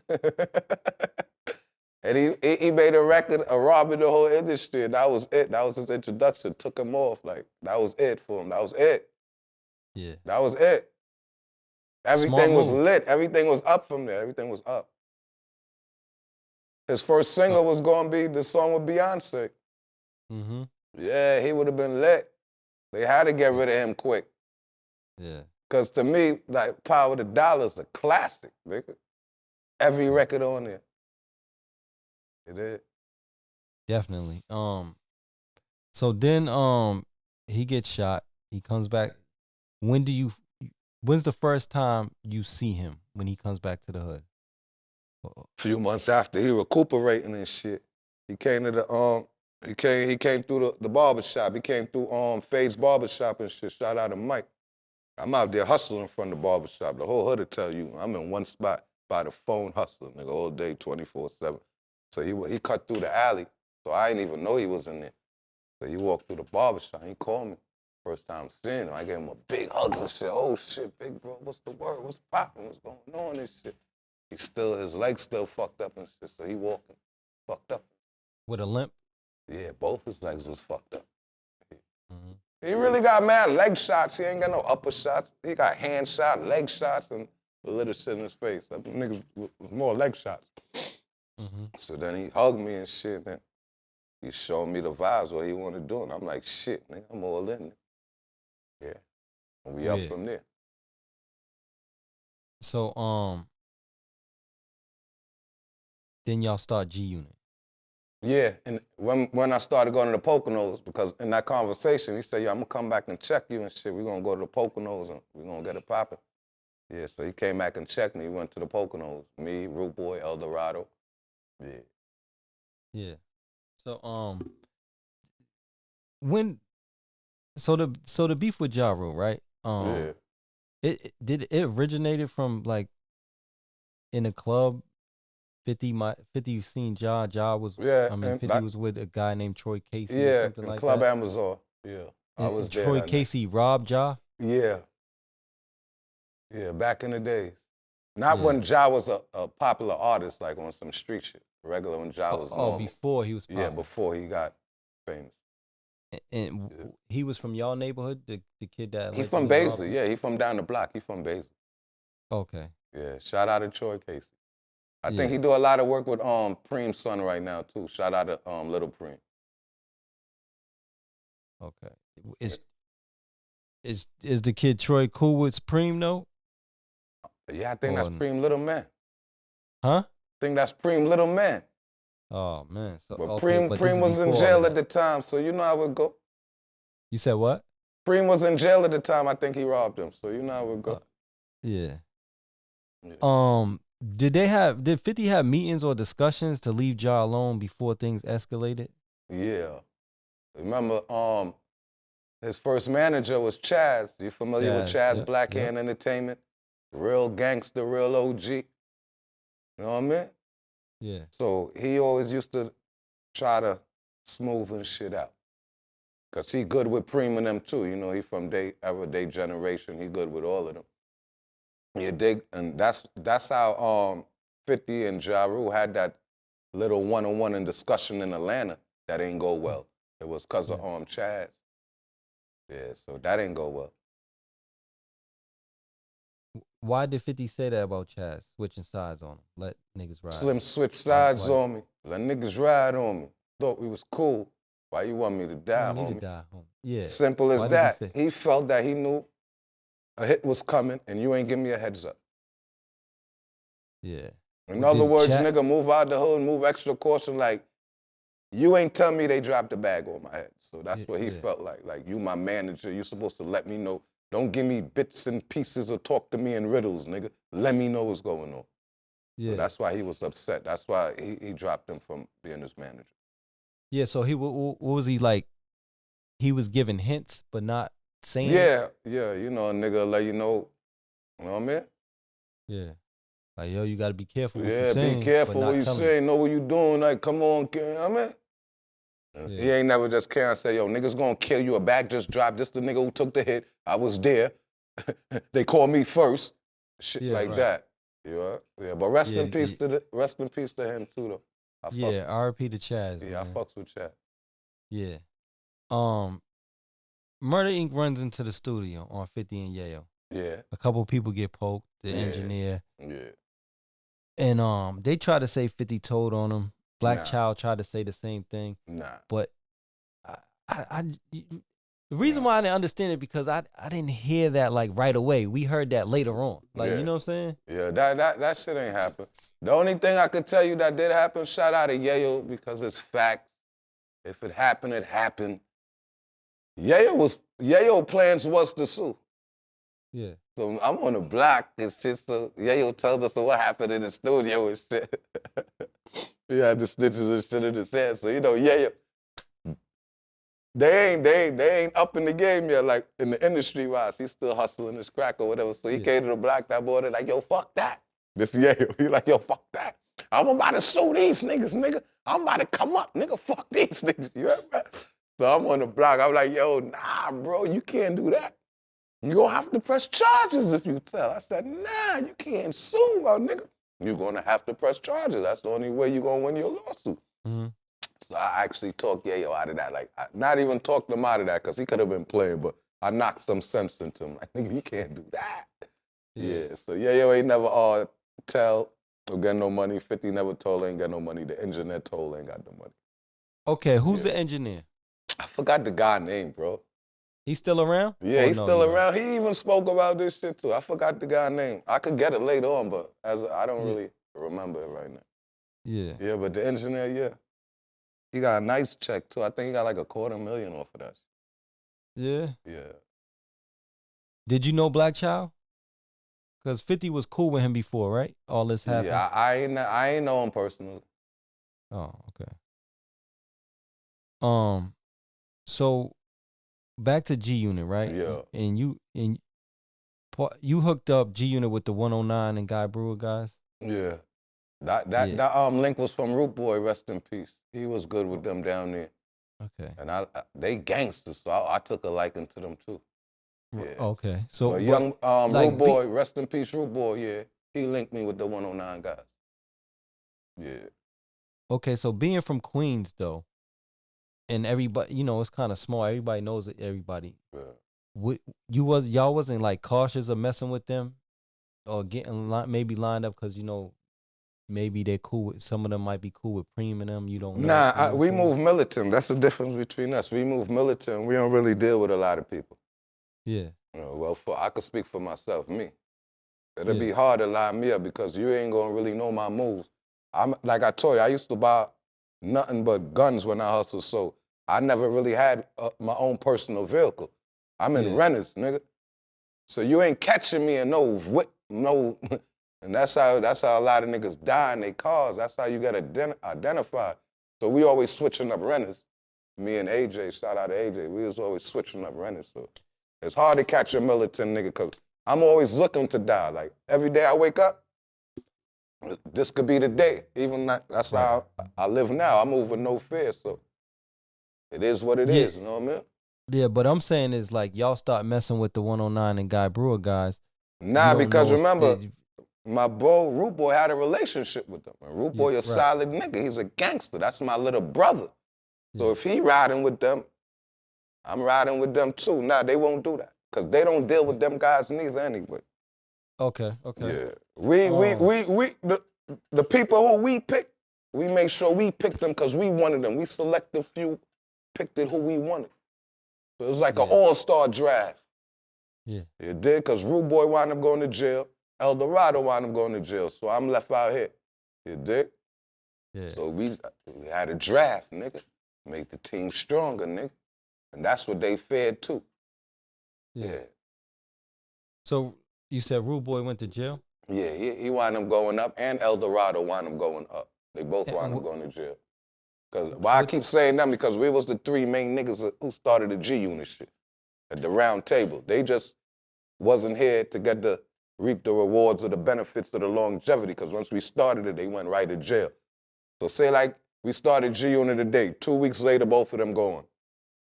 So they ain't get to see nothing. But El Dorado enjoying the fruits right now because he out of jail and he running around all over tour with 50. So it was cool. Oh, yeah? He's with 50 right now? Yeah, El Dorado, he all over with 50. That's the dark-skinned guy with the glasses who'll be everywhere with him. Okay. Yeah. Shout out to El. So y'all beefing with the Preem team at this point, right? So they're from Southside as well, right? Yeah. you don't run into any of them. We used to see them. Y'all We don't never see said- Fleem we like never riding said- by coming We through. never said we ain't never run into none of them. Okay. I just said I never ran into Black Child, but we seen them niggas. Yeah. Shit happened, nigga. A lot of shit happened. I just can't talk about it. That I Right, can't talk about, but we seen niggas. Shit happens. Yeah. You had said no, before I get into that, so when does, because 50's doing the music, he turns down a lot of deals. Yeah. And y'all are popping. We never seen no buzz like this. Yeah, never. Till Never this day, seen no never, buzz ever, like ever. this. Man, like I told you when we was talking, I was somewhere at somebody's house. They was playing it. I left there. Yo, cars is playing it. Matter of fact, before I even pulled up to that house, somebody was playing in the car. I get over there, they're playing. I'm like, God damn. I leave there, and it's a nice day. Like, everybody was playing this joint. I'm like, yo, That's this how shit it is was, crazy. man. You could be anywhere in the tri-state area, man. Every block, every corner, that's all they was listening to. Yeah, It's man, spread- it's he just had a crazy spreaded like buzz. He had Boston wildfire, on man. Smash too, especially at that time. Spread it So, like wildfire. Huh? I said it spread it like wildfire. It did. Yeah. It did. So he's turning down deals. Are you looking at him like, why are you turning down these deals? Nah. Because he told me why he turning down these deals, so I understood. He told you what? He told me why he was turning down them deals. He said, you don't just rush into anything. You make them run you down. You dig? All you got to do is keep grinding, pushing. Like this way he told me, I'm going to just keep grinding, keep pushing till my bids keep getting high. Yeah. Because he said he already had shit on fire. He knew what he had to do. That's why he kept dropping the mixtapes, make it bigger and bigger. And he was ready going on a mixtape tour. That's the only artist in the world that ever went on a mixtape tour.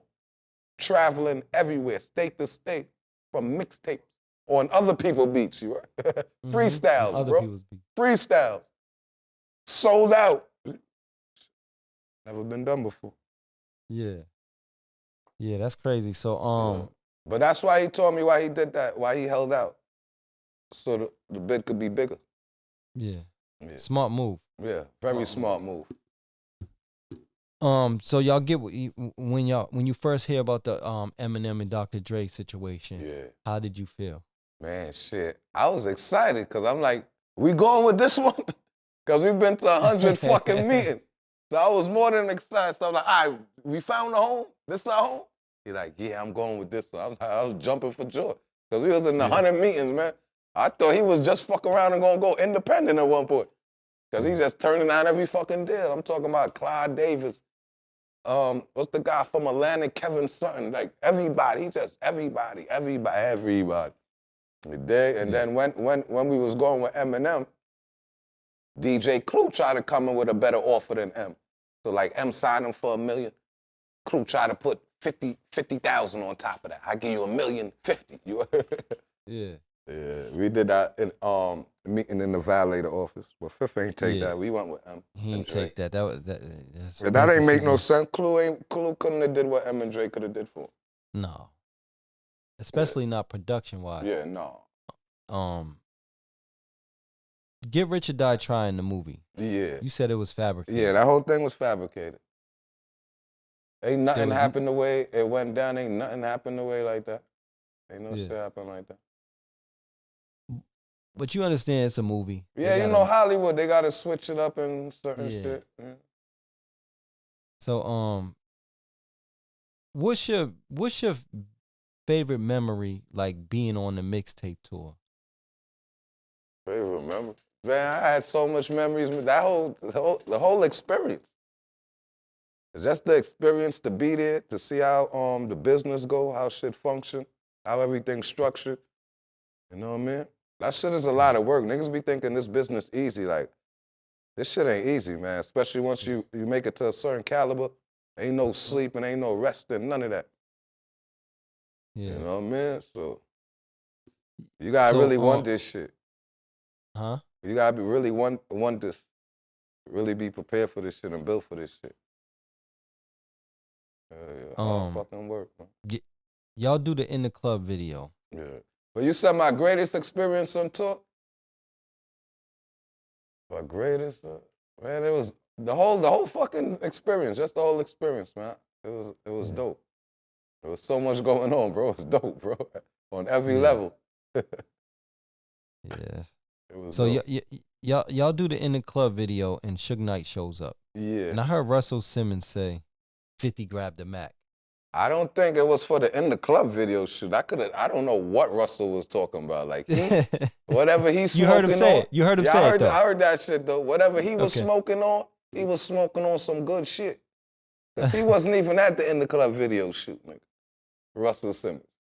He wasn't there? No. So what the hell are you talking about? That's why I said, like, these guys just be making up stories for clout, bro. They just want to be, he probably needed a favor from 50, so he just said whatever he said. Okay, so. Yeah, he wasn't even there. Okay, but Eminem came outside with, did he come outside with the vest on? Yeah, he came outside with the vest on. He came outside after. Shy Money, all them niggas was there too. I forgot Shy Money. He was talking about that shit on the Math Hoffa Club, on the Math Hoffa show too. Yeah, what Shy Money? Was he outside too? Yeah, Shy Money was outside. He was talking about it. He said Smurf and all them was outside, then he was outside. Yeah. Yeah. Shy Money just had a dope interview with Math Hoffa. He brought me up like 5 times in that joint. Shout out to Shy Money. I gotta watch it, man. Shy Money. I was actually trying to get an interview with Shy Money XL through my home. After this, Emily. you gonna get it. Cause after you run through the roof with this one, you gonna get it. Yeah. I was trying to get it like a minute ago, and he was saying he don't at the time he didn't want to talk about 50. Yeah, but he doing his runs right now, so you might get through. You said what? He making his rounds right now. I seen him on like 4 or 5 different podcasts right now. Yeah. So he outside right now. So you're on the mixtape tour. Yeah. You matter of fact, before I get to the mixtape tour, back to that, let me talk about this. Jimmy Henchman. Yeah. You was around for the Jimmy Henchman beef? I was in jail. I was beefing with 50 when he was beefing with Jimmy Henchman. Okay, but you ran into Jimmy Henchman when you was with 50 one time? Yeah, at the Violate off. And there was there tension with Jimmy at this time? Yeah. Or Jimmy was trying to press It was tension Chris with Lighty. Jimmy Henchman and Chris Lighty. It wasn't no tension with us. I guess he wanted to check our temperature to see what time we on. Yeah. You dig? So the time we on whatever time you want us to be on. You know? Whatever time he on, we on. He knew that day. That was the last day he knew he could have bullied Chris Lighty. The funny shit is a lot of people used to bully Chris Lighty too. The whole Lighty brothers. Dave Lighty, Mike Lighty, Chris Lighty, like, they had it hard, man. Like, broken arms, niggas running down on them. So, yeah, when 50 around Chris Lighty, you can't do that to him no more. Yeah. Like, a guy named Tone used to run down on Chris Lighty a lot. That was my son manager back then. Because remember, my son had to deal with Violator before he went to jail. I think lefty gun up in the right. I know. Shooting niggas, shooting at him, shooting at him side on. Shooting niggas side on, something like that. Yeah, this was a long time ago, but yeah. And I think he had a deal for like $500,000 with Violator. I'm not sure, but I know his manager Tone used to run down on Chris Lighty. Cause I remember one incident, Shy Money had to call me out my sleep. This how loyal Smurf is, my nigga. This 3 in the morning, my nigga.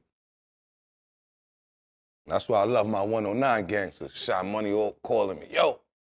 Come to the city, at the studio. I think they went to the session by themselves. Yo, meet us in the studio now.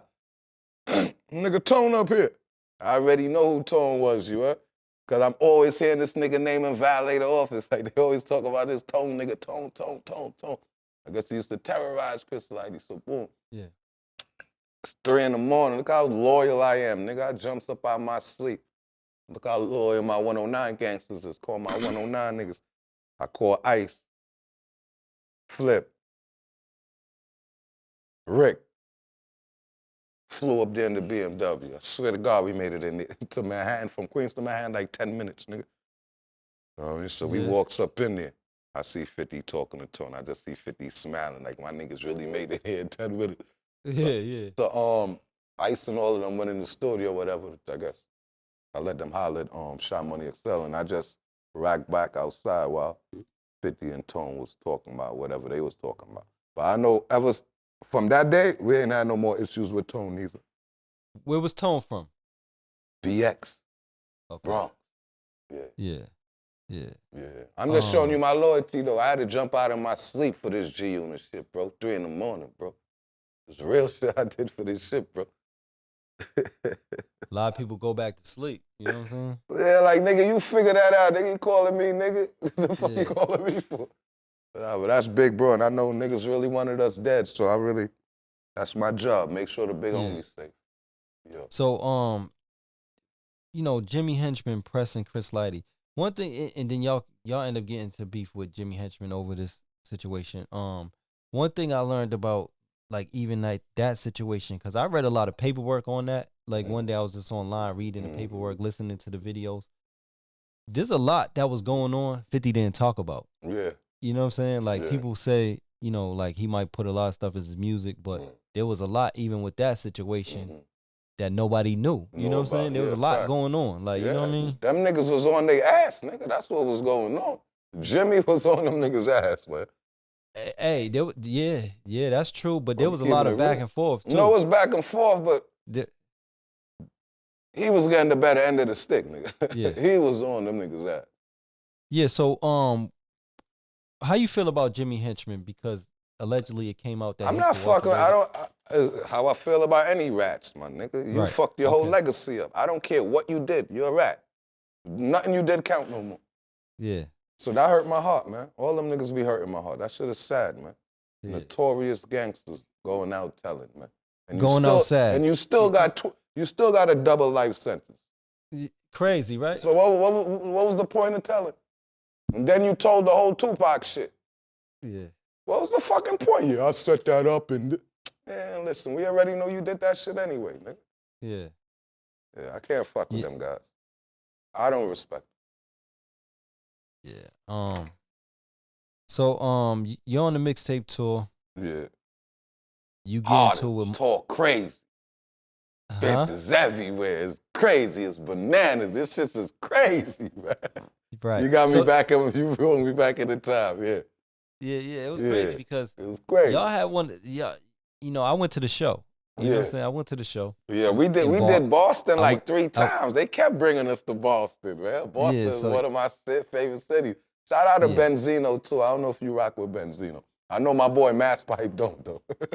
But shout out to Benzino, you know Mass Pipe's my guy, right? Yeah. I don't rock with him. Yeah, so you know how it go, man. And to clear everything up, you said something about all rats.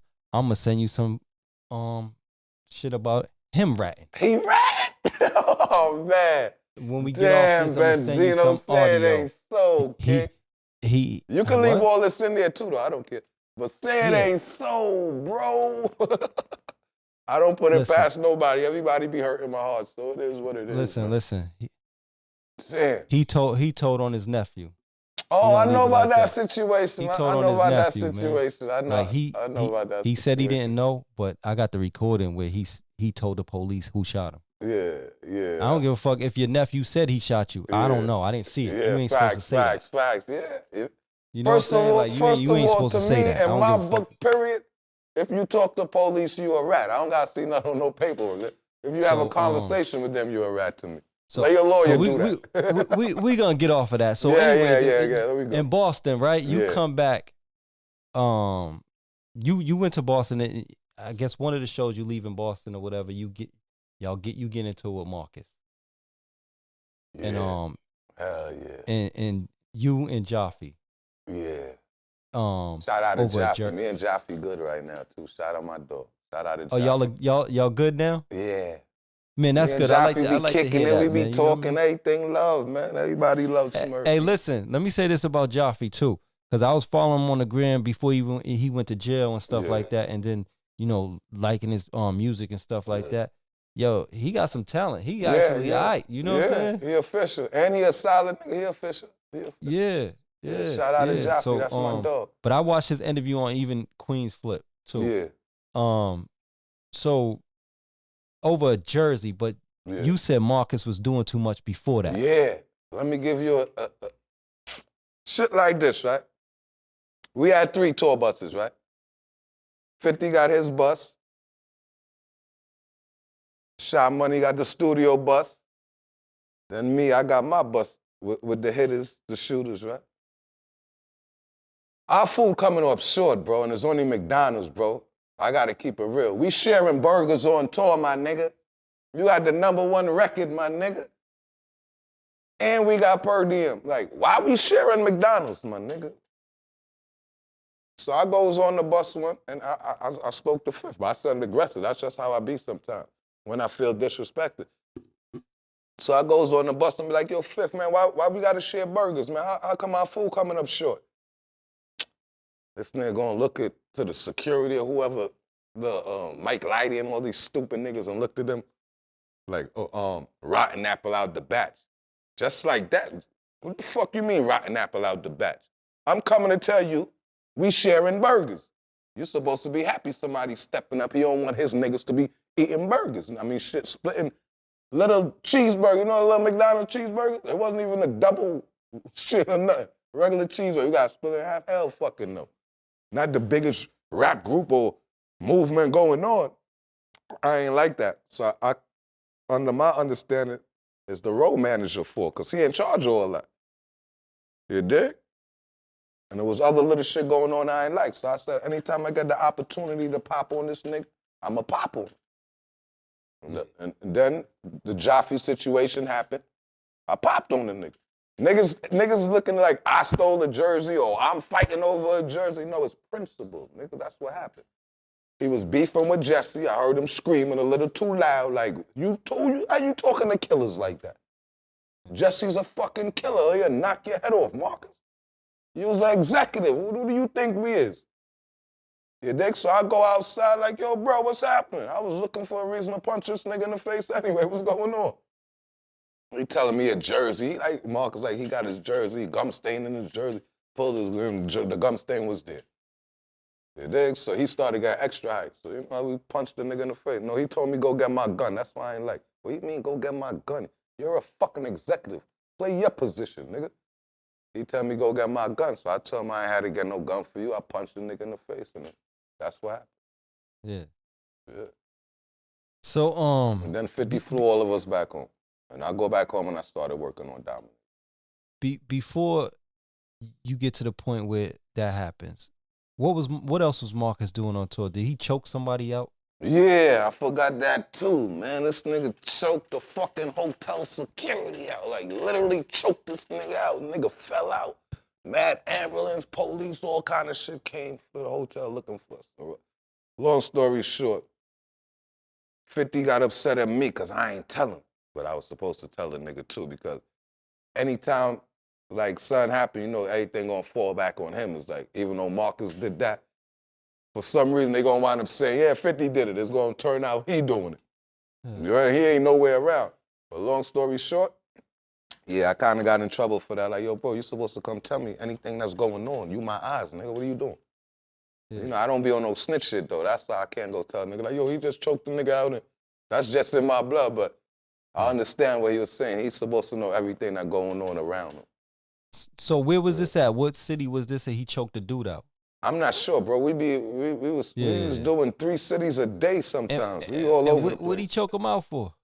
I don't know. Marcus be running around like, you know, when he was on tour with us, I don't know if our energy was rubbing off on him.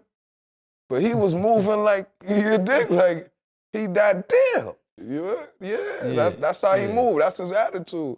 But he was a good guy to have on the job when it's to go collect the money and everything else, because he got that attitude. But you taking it out on the wrong guys, nigga. Leave that energy somewhere else.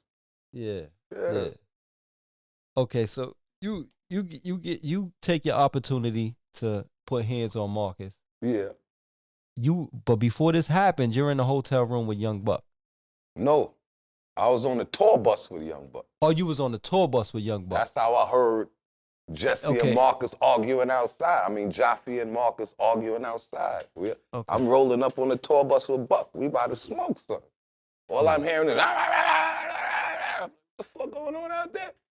So we look through the blind. I see Marcus. I said, oh, shit. Here goes the opportunity. I took that shit. Before you go outside, you give Young Buck. Yeah, I tell him, hold on, I'm about to go pop on Marcus. Huh? No. I gave him the weed. Buck already had my watch. Oh, he already had your watch. Why does I he used have to your let him watch? wear that and shit. Yeah. Why does he have your watch? Because he came on tour with a fake Jacob and fake Jules and shit. So we don't approve of that.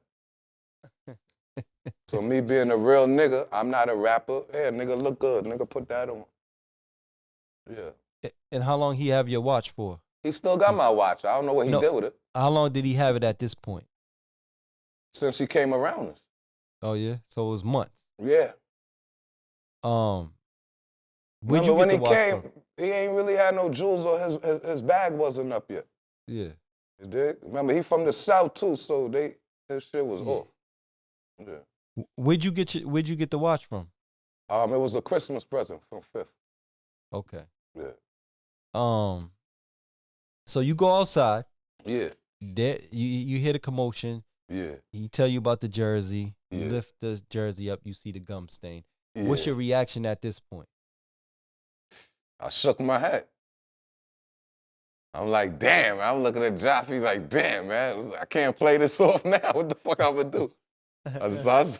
So and he started to get hype. Saying? And he started to get hype when he seen the gum stain. So he started to feel himself more. It did, yeah. Oh, okay. So I listened to Jaffe tell a story on Queen's Flip, and he said he didn't know if it was his jersey or not. It could have been because he got it from somebody else. Yeah, the dude, that was the story. But he had a Halim bunch of gave jersey. it to him, but jersey. it was Marcus' jersey though. But Halim did give it to him. Shout out to Halim too. He a big okay A&R for Def Jam right now. Shout out to Halim. So Marcus, he got out of pocket with his mouth. Yeah, man. Yeah, he should have just chilled. You could have pulled Jesse to the side personal and did all that. Yeah. Nobody would have knew nothing. But you making a scene like a female, nigga. Early in the morning. So that's why I want to know what's going on, nigga. That's disrespect, bro. You not one of us. That's what they keep coming. You're not one of us. You're not G-Unit. You're not Banks, JO50, or none of this entourage. You here for a check, get your check, and keep it moving, bro. Yeah. Because we ready to die for this shit, nigga. Right. Right. Yeah. And it was a misunderstanding. If he would have talked to him correctly, like, he probably would bro, have found out. Because there's 1,000,001 throwbacks on tour at the time. That's the time Mitchell Listen and shit is duplicates of everything. Yo, imagine beefing with somebody over a jersey that ain't even in style no more. Yeah. No, but back then, them shits was popping, bro. No, back then, those was, man, I had me some Mitchell Ness. $1,000 Man, come on, dudes was paying $400 or shit, $500 for Mitchell Ness jerseys, yeah, man. then you had some it up for $1,000, nigga, the real one. Man, I remember I had the Nolan Ryan joint, man. Yeah, I had all that shit. Bo Jackson, all of shit. Yeah, man. Yeah. So, you go back home. Yeah, I started working on domination. Situation. I created the Silverback Gorilla movement. Yeah, you start the Silverback Gorilla movement. Yeah, y'all running domination of my street. You running through the streets. Yeah. And before y'all get the situation, you catch a case, or you catch the case after the situation. I catch my case before. Huh? No, I'm lying. Yeah, I caught my case before. Okay. But I actually signed my deal and got sentenced the same day. What? April 16th. Yeah. Yeah, I was fighting my case for a year. Remember, I caught my case in June. I was fighting that shit for a year. Yeah. I caught my case June 2003 and went to jail August 11, 2004. And I signed my deal and got sentenced April 16th. So I had 4 months on the street. What was your charge? Was it attempted murder? Nah, yeah, but they don't call it attempted murder no more. They're gonna say reckless possession. What? Criminal possession of a weapon in the second degree. That's reckless endangerment, in other words. Shooting at people, yeah. But they labeled it like criminal possession of a weapon in the second degree. They don't label you like attempted murder and them kind of shit like that no more. Yeah. Either it's gonna be assault or whatever, or criminal possession of a weapon in whatever degree. Yeah. And you had a co-defendant? Yeah. Where's he at? Mikey Don. He in the streets of New York. He doing what he do. Shout out to him. He doing good for himself. How much time he get? He got 4 years. Oh, same. You got 4 years too. Yeah. But he went up right away. He copped out in arraignment. But that wasn't even my Cody. Like, our shit was a separate, because he copped out in arraignment. He a gangster. He used to doing time. So he understood if he copped out in arraignment, he'll get the best deal. Because you ain't wasting the state money or nobody money. Dig me? I'm not taking none of that shit, because that was I ain't had no, like, record at the time as an adult. I had charges that's open, but I never really got charged for a case. Yeah. Yeah, so that's, my case was by myself. We don't write statesmen, nothing, so I don't. Any one of my colleagues will tell you, SMURF a gangster, nigga. Yeah, we don't write statements. We don't talk to the police. Right. So you in the hood when you catch this case and stuff like that, and you're going through your, situation with 50. Yeah. They leave you in jail. Don't send you your money. Yeah. Yeah. Now, is there still people around that may be cool with him and cool with you, or playing both sides? What, now or back then? Back then, at this time, at this that's particular why I was time. upset now with I'm everybody. Saying as far as when you're in that's the hood. why I was really upset, bro, to keep it real, right? All right, me and 50 had a fallout, right? When me and him had a fallout, everybody stopped talking to me. So you telling me ain't none of you guys was men to be like, yo, bro, that's the bro, nigga, all the work he put in for this shit? No, that's the bro, nigga, you wrong, nigga, you can't stop me from talking to none of y'all niggas. Couldn't be our own man. You telling me all of them around them was yes men? Mm-hmm. That's why I ain't respecting. That's why I was bombing on all of them. That's the only reason I respected my 109 gangsters. They never choose sides. They mind their business. SMURF my nigga, that's it. Ice, Rick, all of them. They ain't choose sides. Yeah. That's why I fuck with 109. Everybody else choose sides, like nobody talking to me. Banks ain't talking to me. Nobody talking to me. The fucking night Banks got shot, nigga. I'm the one busting my hammer for Banks. Ask Banks when he waked up out of surgery. I'm the first nigga he seen. Me, his father, and Root Boy. We the three first faces he seen when he woke up out of surgery. So you telling me you? I was gonna get to that, but since you mentioned it, you just upset me with that one, cause that really hurted me. So ain't none of y'all fucking with me? Ain't none of y'all talking to me? Cause me and this nigga had a disagreement. So none of y'all got a spine? Man, them niggas was. I looked at them like they was spineless, man. None of them fucking with me. Okay. So Banks, that's crazy. But Banks, he gets shot. Yeah, he got shot. What happened? He got shot the day before the towers fell, 9/11. Okay. So he got shot September 10th around there or some shit. Yeah. Was it at the club? Yeah, it was a club. They had an event at Diamond Gym. That's like a spot they rent out or whatever. You could throw events and all that in it. Yeah. The funny shit in there, that's when G-Unit popping too. We now starting to pop or whatever. Like, we ain't signed with Emma Drea, but we got Is 50 there? Nah, 50 ain't there. He in Pennsylvania. We got the mixtape rocking though. So everybody feeling themselves. So Tony Yayo was on the mic talking shit the whole night, you know? There's a bunch of other niggas in there, so he was just talking shit the whole night. You know what I mean? Stunting on niggas and shit. But the whole shootout stemmed from, so there was a big shootout that night. That was like a big massacre in Queens. Like everybody, like that shit was like history and shit. The shit started because my boy Root Boy was fucking abroad in there, right? And her man in there, but he fucking abroad, you heard? So he wearing her Gucci shades, you heard? That her man bought, and he in the club, you heard? So I guess her man noticed that. The fuck this nigga doing with my bitch shit on that I paid money for? So that's how it really started. A lot of people might have think it stemmed from Yayo on the mic, but no, it stemmed from Root Boy. I just don't want to say the guy's name because we had a bang on and it got serious with them. Yeah. So boom, outside, word started talking. Word started throwing, him and Root Boy beefing, and I ain't like it. So I sent for my gun one time, like, yo, go for my gun. Let them niggas hear it all, like, everything on me. Root Boy already had his shit on him. Yeah. Them niggas had their shit. Root Boy started shooting. I started banging, and a whole bunch of other guys started shooting. Yeah. Yeah. Then in the midst of that, Banks got shot. A whole bunch of people got shot. Like, a bunch of people got shot. Where Banks get hit at? I think twice in the stomach. Oh, man. He could have died. It was serious. Yeah. Yeah. Yeah. So, yeah, we held it down. So, we held it down. Yeah, that's crazy. Yeah. What about hip hop police? Hold on. We held it down. Even after that day, we laid on them niggas block. They couldn't come out sell dope. We shut that down, and we ain't know for sure who did it, so we just took it out on a whole bunch of people. Yeah. And the G Young rounds. and wild. Huh? Young and wild. Yeah, young and wild, and just ain't give a fuck. Yeah. Yeah. So what about hip hop police? Y'all buzzing so crazy at the time. Yeah, they was y'all getting pulled over by hip hop police? Left and right. Yeah. Left and right. Well, back then we was smart. Once we started getting our money, we had the stash boxes, we had everything. So we was real militant. That's one thing about that G unit shit. Like, we was militant. Yeah. Straight militant. Yeah, cause on the covers y'all had, a bunch of things, Yeah, real things too. Yeah. I seen the Ruger, the P89? P89. We fuck with them Rugers. We let them Rugers. We let them Glocks, but we let them Rugers. Yeah. Yeah. So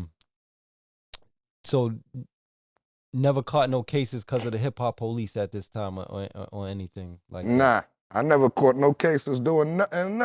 Only time none of y'all, I'm saying, none of G Unit.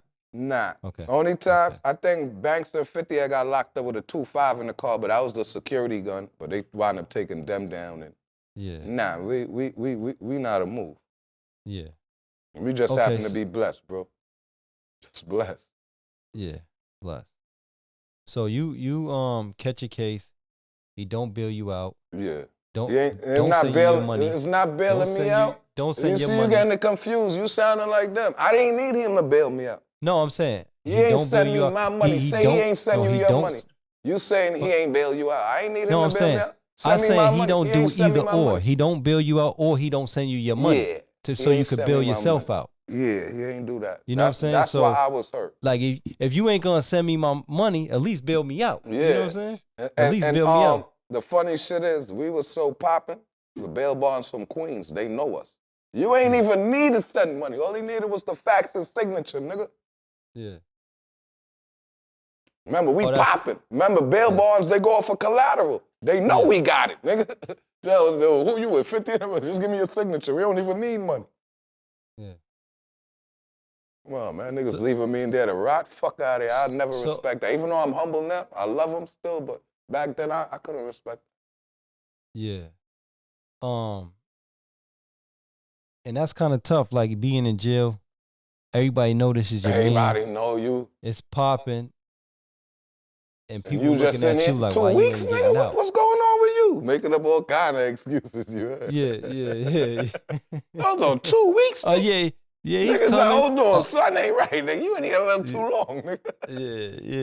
Yeah. That's kind of crazy. But so once that don't happen, you come home, you like, fuck that money. But you I don't want it. I'm going to take it in blood. That's just my attitude and my character. So when did you... Because you got to remember, too, though, bro, I wasn't around them for the money. I'm not around you because I'm a groupie. I was around you when you had nothing, nigga. When you was on your last leg, when nobody wanted to fuck with you, nigga. Smurf was dead. So don't do me like that. You don't do that to people who put their life on the line for you, bro. Like, I save niggas' lives, bro. Yeah. Yeah. Don't do that, man. Definitely. So you... Yeah. All that money, keep it. I don't want it. Yeah, I take it in blood, yeah. So, but money, that's one thing about me and money. Money never meant shit to me, nigga. I never really cherished money. Because I already know that money really don't hold no value. That shit is just an illusion because we in the oppressor's world. Yeah. So they got us caught up in the illusion, nigga. Because you know once the government fall, money means nothing. Yeah. It don't even mean nothing because these oppressors got us living daydream, nigga. You dig?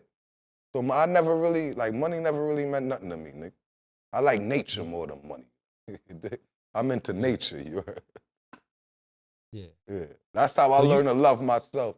Money never made me love myself. Nature made me love myself. The things around me made me love myself. Once you get older, you get more conscious. You start understanding things. That a plan is more valuable than you humans. You dig? Yeah. Simple as that. We think we the most superior thing on earth. No, we're not. Because that same plan I'm telling you about, right? Why that plan more important? Because we need that plan to live, right? That plan don't need us to live. Right. That plant giving us oxygen, bro. We can't give the plant nothing, you heard? Yes, I understand life now. So I love everything around me now. Money means shit. Right. Yeah. So you get out of jail. Yeah. You end up signing your rights over, and he gave you. I ain't signed none over. I signed off the company, period. Signed off the company. I ain't signed no rights. I don't want nothing to do with you. Daniel Khalees, I'm gone, nigga. We signed it over. You signed off your rights with the company, basically. Yeah, I signed off the company. Yeah, I signed off. Yeah. So he ends up giving you $10,000 for your commissary. Yeah, and paid my lawyer money. And paid your lawyer. Why do you think he did that? I don't know, cause he weird. Back then he had to been weird, nigga. He could have given me my money and I could have did anything myself, but that's what he did. I don't know. I think he still had a little love for me, but he wanted me to just. I don't know, man. The kind of weird mind games he was playing, bro. I don't know, bro. I don't play them kinds of games. Like, I don't know. Because I wasn't expecting that neither. So I was like, okay. How much was your lawyer? $5,000. Okay, and then he gave. So when did you find out he paid for your lawyer and gave you $10,000 for? My lawyer told me that the lawyer, because I went to the lawyer office, Theo Stoudemire. That was me and him lawyer for the situation we did on Land Speed, the Guess Who's Back album. Should skyrocket, sold over 400,000 copies. It did. Yeah. So in that process, man, I don't know, bro. I don't know. I still don't know. I don't know. Yeah. I don't know. So it was like, man, he did me bad, but he got some love for me. It's like, so that's I don't know, bro. That still confused me, bro. I don't know. But he did do that, though. Yeah. All right, so you get to deal with Koch. Yeah. The same day you Shout out to Alan Grumblack. Alan and all still got some money for me, too. Koch. Huh?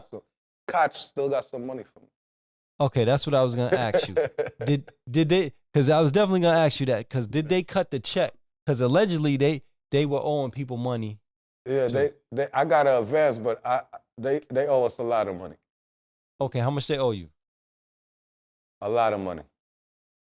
Are you in contact with anybody from over there? Nah, but I'm about to start working all that out now. I'm about to, because you can always go in them books. Yeah.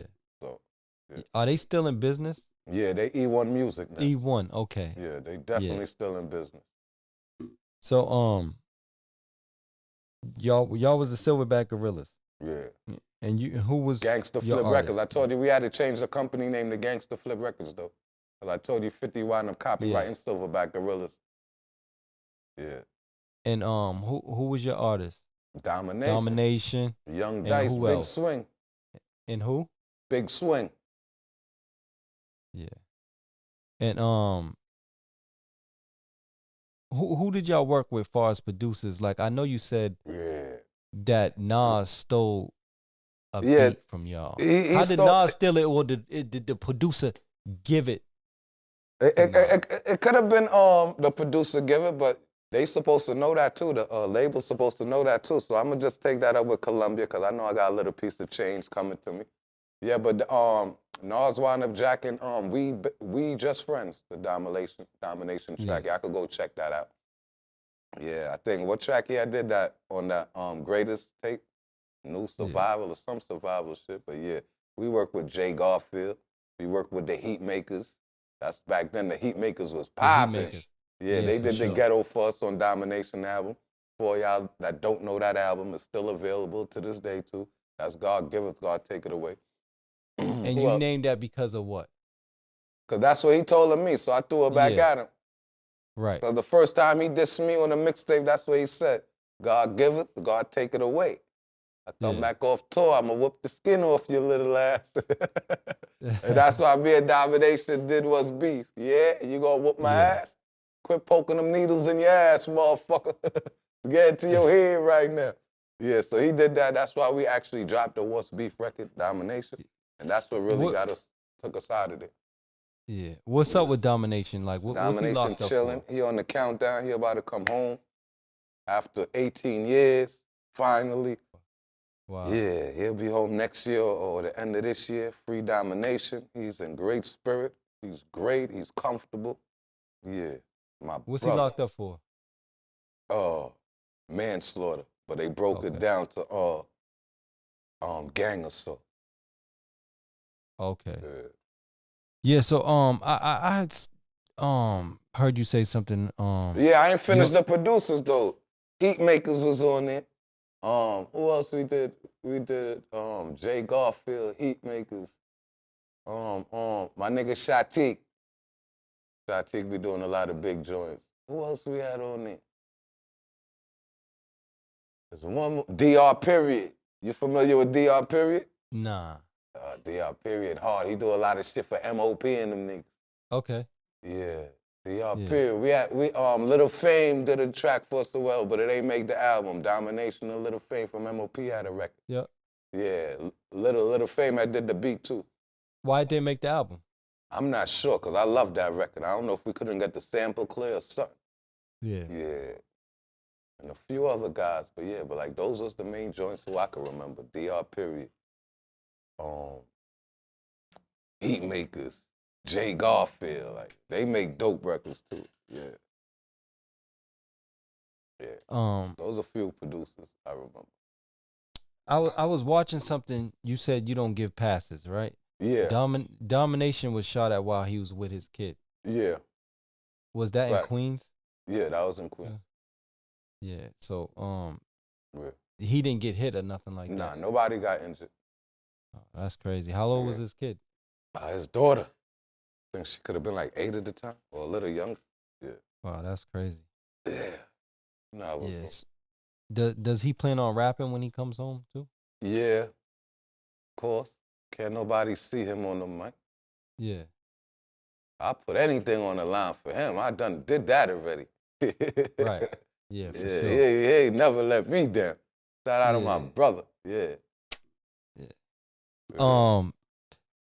So, Yayo, when's the last time you spoke to Yayo? It's been since he went to jail. Since what? He went to jail? Yeah, that's like I ain't speak to Yayo like in 20 years. Okay.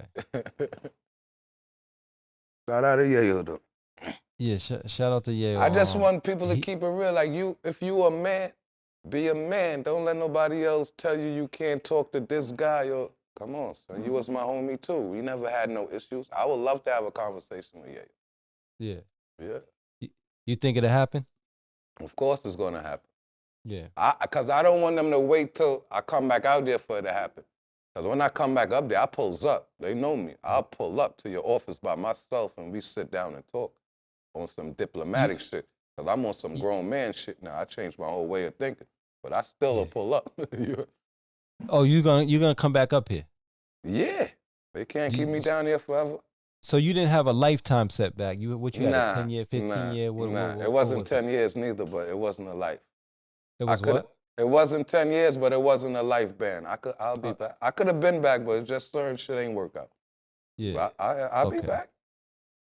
Yeah. Yeah, hopefully you get back soon. Yeah, man. God great. I ain't tripping. You used to, like you said earlier, you used to fight with Yayo and his rap crew. Yeah. Why it never went beyond fighting? Well, we from the same block at the end of the day. Once it's fighting, it's fighting. We fight. It's like, ain't no guns or nothing involved. Once you from the hood, you got to scrap it out. You bring the guns involved for outside guys, not for in-house. All right. Let me ask you this. So even Lloyd Banks, right? Yeah. When was the last time you spoke to him? The same? Yeah. 20-something years ago? Yeah. They all cut me off because me and 50 fell out. Remember, me and them had no issues, you right? Yeah. Me and 50 ain't even had an issue. He just sent me home for fighting.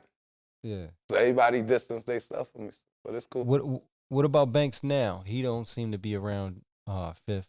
Because speak to him.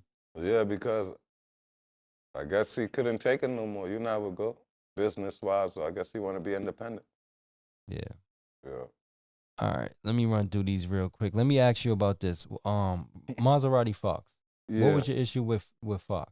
I never had an issue with Fox. He had an issue with me. That's the time I'm dealing with Rick Ross. So he now coming out of jail. He trying to impress 50. Yeah. And he find like my name ringing 2 bells to be too much bells, and I'm deported. Like, Yeah. that's what it is. You didn't know Fox? I knew of him. Okay. Like, we don't know each other. Like, I ain't lying with you or chill with you. They from America. I'm from God Brew. But I used to see him around and shit. Yeah, but he just wakes up one day and do a blog dissing me and Domination and shit. Yeah. Talking about who fucking he used to sell who parents drugs or whatever and shit. And to keep it real, I used to sell his pops heroin, nigga. Yeah.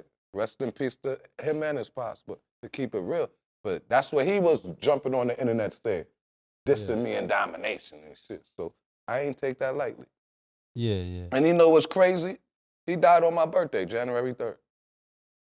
What a coincidence. Rest in peace to him, though.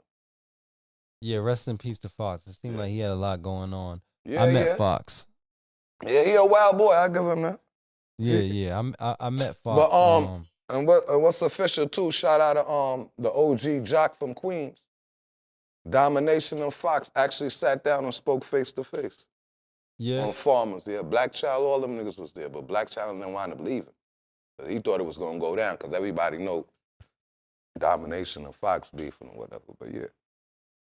You said Black Child left? Why he leave? Because he know what time it was. He thought them things was going to fly, nigga. with who? Domination or Fox? Yeah, and Domination and Fox in the same club. And they beefing. Yeah. And trust me, all of them got guns on them. Yeah, but everything went smooth, though, because we got a respect for Jock. So that's another OG from Queens. So, well, Damo do. So I respect him because of Damo. The things he did for Damo. Help him out with lawyers and certain shit. So I fucks with Jock. But yeah, he pat that down with Damo and Fox. Yeah. Okay, that's what's up. Yeah. Yeah, I had met Fox when we was doing Fox said sorry though. Fox was like, yo, I ain't thought y'all was gonna respond, you know, I'm just trying to get my buzz up. Yeah. I said, you don't play with certain niggas like that though. You gotta know who you playing with. I'm dead serious with I don't play with disrespect, bro. Yeah.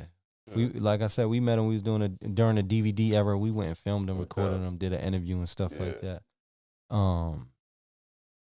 So R.I.P. to Fox. R.I.P. What about the Game? Was you around the Game? Yeah, I met Game at the In the Club video shoot. Okay. Yeah. He ended up dissing you.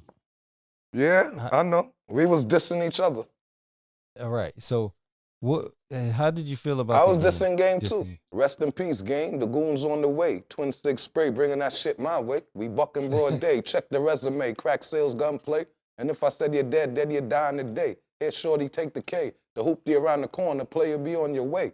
That easy, lame. You could come check me. I'm a boss, motherfucker. Even 50 respect me. Ask them how I work the Mac. Pull up in Compton, caddy all black. True story, nigga. It's deeper than rap. Marnals, coroners, toes with the tag. CEO, nigga. I don't mean to brag. A slap with the mag. You heard?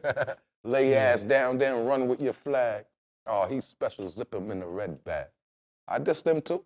I still remember my verse, and I don't even rap. So what he said don't even matter to me because I don't pay attention to these guys. Yeah, that's what's I'm a gangster, he's not. Yeah. You said you're a gangster, he's not? Yeah, he a Hollywood gangster, nigga. We really do what we said. Yeah. What Game known for? Getting shot. You're a victim if you got shot. What are you known for?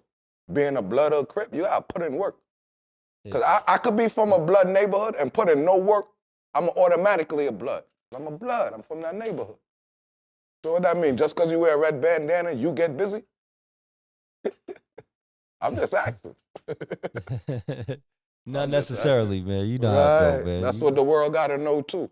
The world see a nigga talk tough and put a, nah, these niggas be pussies. I'm tired of these rappers fooling the kids. These niggas don't live these lifestyle. These niggas is front. I'm keeping it 100. These rappers be front. Let me ask That's you all this. they doing is fooling the youths and brainwashing the youths, nigga. I'm tired of them. Yeah, it's a lot of bullshit with that. Yeah. Do you miss 50? Miss him how? Like which way? the friendship. You know what I'm Yeah, saying? the Y'all friendship, had the everything good. bond. I miss all of them. I miss the whole movement. I miss everything we had going on. We made Okay. history. Remember, we knew them niggas before the music and before we got successful. Yeah. So it was a bond always there. Yeah. I miss the whole squad. Yeah. If you could have a conversation with them now, what would you say? Let's do the Bang 'em Smurf documentary. Let's do the Bang 'em Smurf series, nigga. Because he know what my life like. He know everything I'm talking is facts, yeah? Yeah. Business is business, baby. You don't gotta be friends to do business, baby. Yeah. That's the first time I say, hey, nigga, money, baby. Let's do the fucking Bang 'em Smurf series or documentary. But the funny shit, I'm about to do it myself too, though. I'm about to do my own Bang 'em Smurf personal documentary. Yeah, that's about to be in the works. So, like, you got my last interview. Yeah. Yeah, I ain't doing no more interviews, nothing after this. Yeah. I'm putting all my time in my business now, so I'm actually about to do my own documentary for like Netflix and Amazon Prime and all that other shit. Yeah, no YouTube, no none of that. You gotta spend their money on this shit. Yeah. I think 50 actually still got love for you. You know what I'm saying? I seen an old interview when he said, "Yo, that's my baby, man." Yeah, I know he still got love for me. It's just that I got the same attitude as him and same ego as him. Yeah. Like, we just the same, bro. And he know I'm not gonna bow down, and I don't expect him to bow down. Right. Yeah. Yeah. But that's why I'm being the bigger man because I changed my whole. I'm not the same person no more, bro. I'm a man just enjoying life. I told you I like nature. I enjoy nature now. Yeah. Yeah, I see that because you know a lot of things you look back and you look at it different. Like, damn, maybe I handled something wrong. Maybe I did. My attitude, bro. I did. My attitude. Yeah. I got a fucked up attitude, especially back then. I was real ignorant. But I could admit my wrongs now. I wasn't a wrong 100%, but I did play a part. Yeah, yeah. So I like, could you know, that. Sometimes people don't take no. Yeah, and remember, I was young back then and very emotional because I was an emotional situation. Like, somebody you'll love or die for or jump in front of a bullet for, leaving you for dead, nigga. Yeah. Yeah, I'm not no yes man. I've never been none of them other guys. Yeah. Yeah, because even like him showing up to the video shoot. Yeah. And you said he came with security. He didn't come with the shooters. He could have came with the shooters, so it had to been love. And he got shooters, nigga. Yeah. Yeah. Yeah, that's the homie, though. Shout out to the homie, man. We gonna bump heads again. We got some business to do together. Okay, before I get off the G-Unit thing, what about, do you know Trav? Yeah, I know Trav when he was a little kid, young Trav. Yeah. That's Hove's little brother. He from American Towers. He ain't come along with Jesse and them, but his brother Hove did. Hove was around us, his big brother. He was too young back then, Trav. Yeah. Yeah, but he came around when I left, though. Yeah. He official, though. Shout out to Trav. Yeah, for sure. Shout out to him. So in Trinidad, right? Yeah. What social development you getting involved with? Man, I do a lot of back-to-school drive for my community and the youths and stuff like that, man. Yeah, we give out, like, book bags, haircuts, school supply, free food, free games. This was like an annual event I had going on before Corona came in. I was up to my 4th one. Yeah. My last one, we catered for like 1,000 kids. Yeah. You know, so I go to schools. I do a lot of motivational speaking and things like that. You did? Yeah. I do a lot of motivational speaking for the kids and the youths out here. Go to the school, you know. Try to encourage them to stay out of this life because Trinidad is violent down there, you heard? And it's easy to get caught up in the lifestyle due to poverty-wise. We don't got as much opportunities as America got. Remember, we on an island, nigga. So we got less opportunities down there. So it's more easier to grasp to the negative lifestyle, you heard? So I just try to, you know, uplift them, let them know you could be anything you want in life, put your mind to use. Whatever you want to do, you could be, man. So you don't live in, what area you live in Trinidad? You live in a good area? I live in a very dangerous area. All right, so you said there's a lot of violence down there. You around this a lot of violence down there. Huh? Yeah, there's a lot of violence down there. Yeah. It's a baby Mexico, man. Violent, man. Yeah. How much murders you think we got on the month already? How much? Give an example. How much murders In you Trinidad? think? Yeah.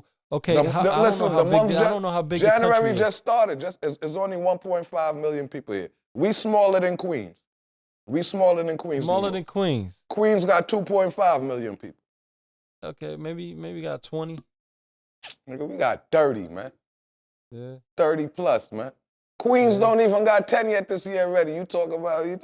They got 2.5 million people. I mean, it's a third world country. You know what I'm saying? What do you mean? But we small. It don't matter if you're third world or not. That don't mean the killer's supposed to be that high.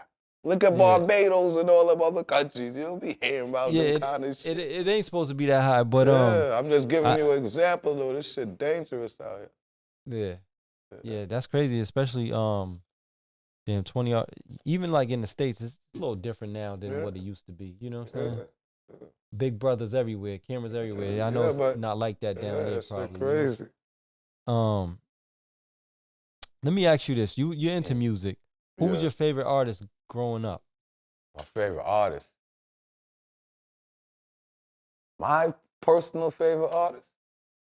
When I was young, I used to like Wu-Tang. I like Raekwon and Styles P. Styles P from the Locks. That's when I was the late 90s. I give it to Styles P. I used to listen to him heavy in the Locks, but out of everybody out of the Locks, Styles P was my favorite rapper. Okay. Shout out to Styles P. My first mixtape, my first cassette tape was Ice-T. Ice-T. Icebreaker. Yeah. That's the cassette tape with the guy with the shotgun in his mouth. That was actually my first tape. One of my mother boyfriends gave me that as a present and shit. So that was like my first hip-hop tape. But you could say Nas, Raekwon, and Styles P. It's crazy. You say you like Wu-Tang, but the unit still got issues with Wu-Tang? Well, 50 yeah, got but Meth on the Raekwon my show. dog, so they issues is they issues. Like, Raekwon my personal friend. He a Capricorn too. His birthday just You said passed. What? I said Raekwon is my personal friend. Okay. That's my guy. His birthday just passed too, so yeah. Yeah. They still don't like that. Nigga, a lot of people ain't like that record, man. I told you how to rob, man. He robbed the whole industry. Yeah, I first heard that record. I said, man, he crazy, man. He tried to beef with everybody. Yeah, he's smart too. He ain't crazy. Because you remember, nobody knew who he was. After that record, all the big dogs knew who he was. For sure. So, since we talking about music, give me your top 5 Queens rappers. Top 5 Queens rappers. Domination. Lloyd Banks.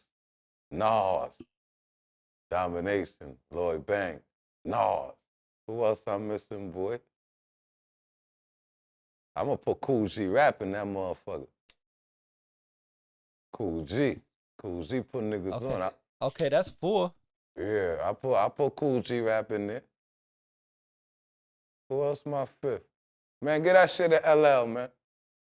LL. Yeah. Oh, okay, so you gonna leave 50 off the top 5 Queens rappers? He sold the most records. Yeah, I would. I just told you my top 5. Why my top 5 man? gotta be 50? Because he was my right-hand man. All right, I respect that. It don't count. That's a biased answer. I put Banks in there. That should be good enough. Hey, listen. Banks in there. Cool G rap, Nas, and fucking LL. Yeah. I guess he would be my top 5 Queens rappers. But you got a book coming. Oh, it's out. Wisdom of a Wolf. It's called Wisdom of a Wolf. Yeah, the G behind the unit. That's my first testament. I got 4 more testaments to come out. Okay. Yeah. And when did you write that book? I wrote that like 4 years ago, 3 years ago.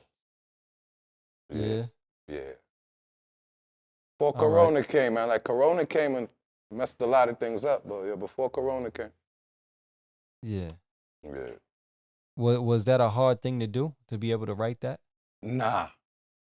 Because I was going through I wrote that book in my downtime when I was going through a lot of pain, when I was in the worst space of my life. So I needed to let that pain and frustration. Yeah. Yeah. Hey, let me ask you this. What advice for the youth? What advice do you have for the youth in music, business, and in the streets? In the music business in the streets? All right, the streets we're gonna come in after, because I want to talk about loving yourself after, because we're gonna get into the streets. Right? I want to drop something dope for the youth, but the advice I got for the youth for the business, right? Exactly what you said. This is a business. In the music industry, any entertainment industry, is 95% business, 5% talent, and hard work beat talent any day. Meaning, it don't mean how nice you is, or how good your pen game is, or what you do. It's how hard you work to take it to the next level.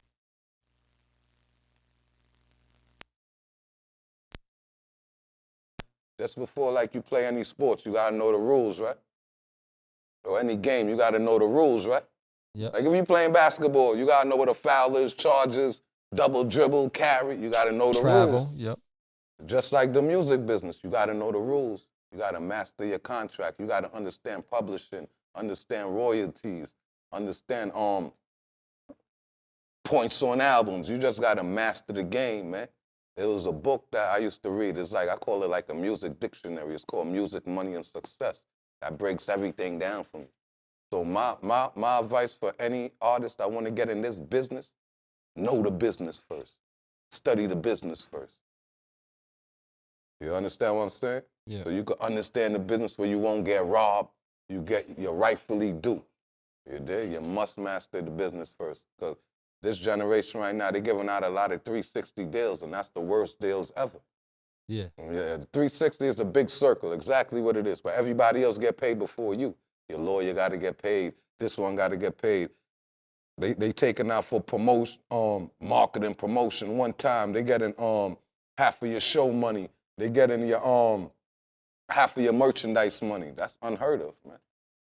You dig? So like 360 deal is crazy, man. Just know this game, know the business, man. Business first. Hard work beat talent any day, man. And for the streets, man, like a youth had hit me up, right? He was like, yo, Bang'em, how do you love yourself? And I said, wow, that's crazy. Some people don't even know how to love themselves or understand what I mean when I say to love yourself. First rule to love yourself, man, you got to change your whole mindset. You got to change your old habits. You got to change your old ways. You got to change everything around you. You got to understand life. You got to understand you know better than the plant. You know better than these animals. You know better than the soil. You understand what I'm saying? Everything got a purpose in life.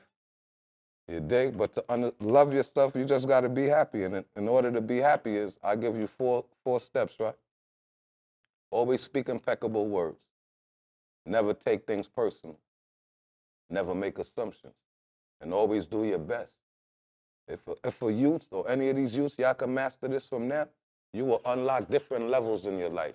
Your whole frequency will change. You'll look at everything different. You'll be living a whole nother world while everything around you is fucked up and corrupted. You'll be in a whole nother galaxy, whole nother dimension, a whole nother everything, man. That's how you raise your frequency. Stay positive, being happy. That's how you raise your frequency. Simple shit like that in life we don't know. Yeah.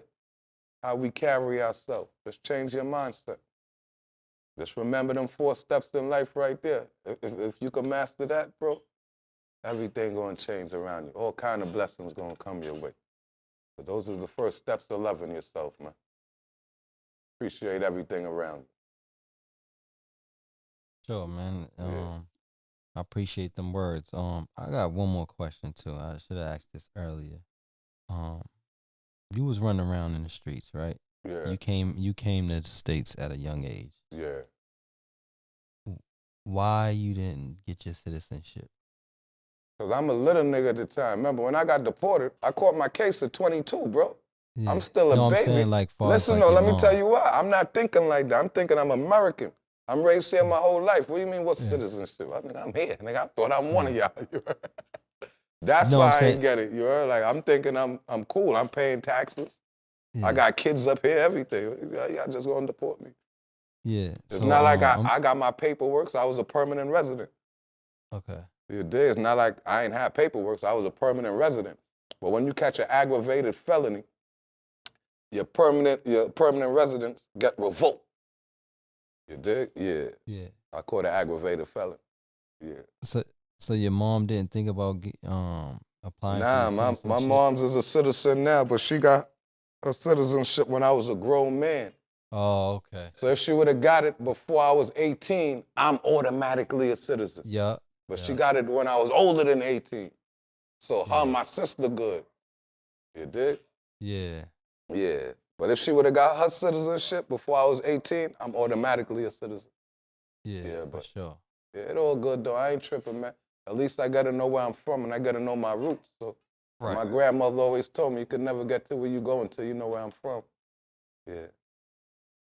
My purpose was supposed to come back to Trinidad and, you know, uplift the peoples in the country.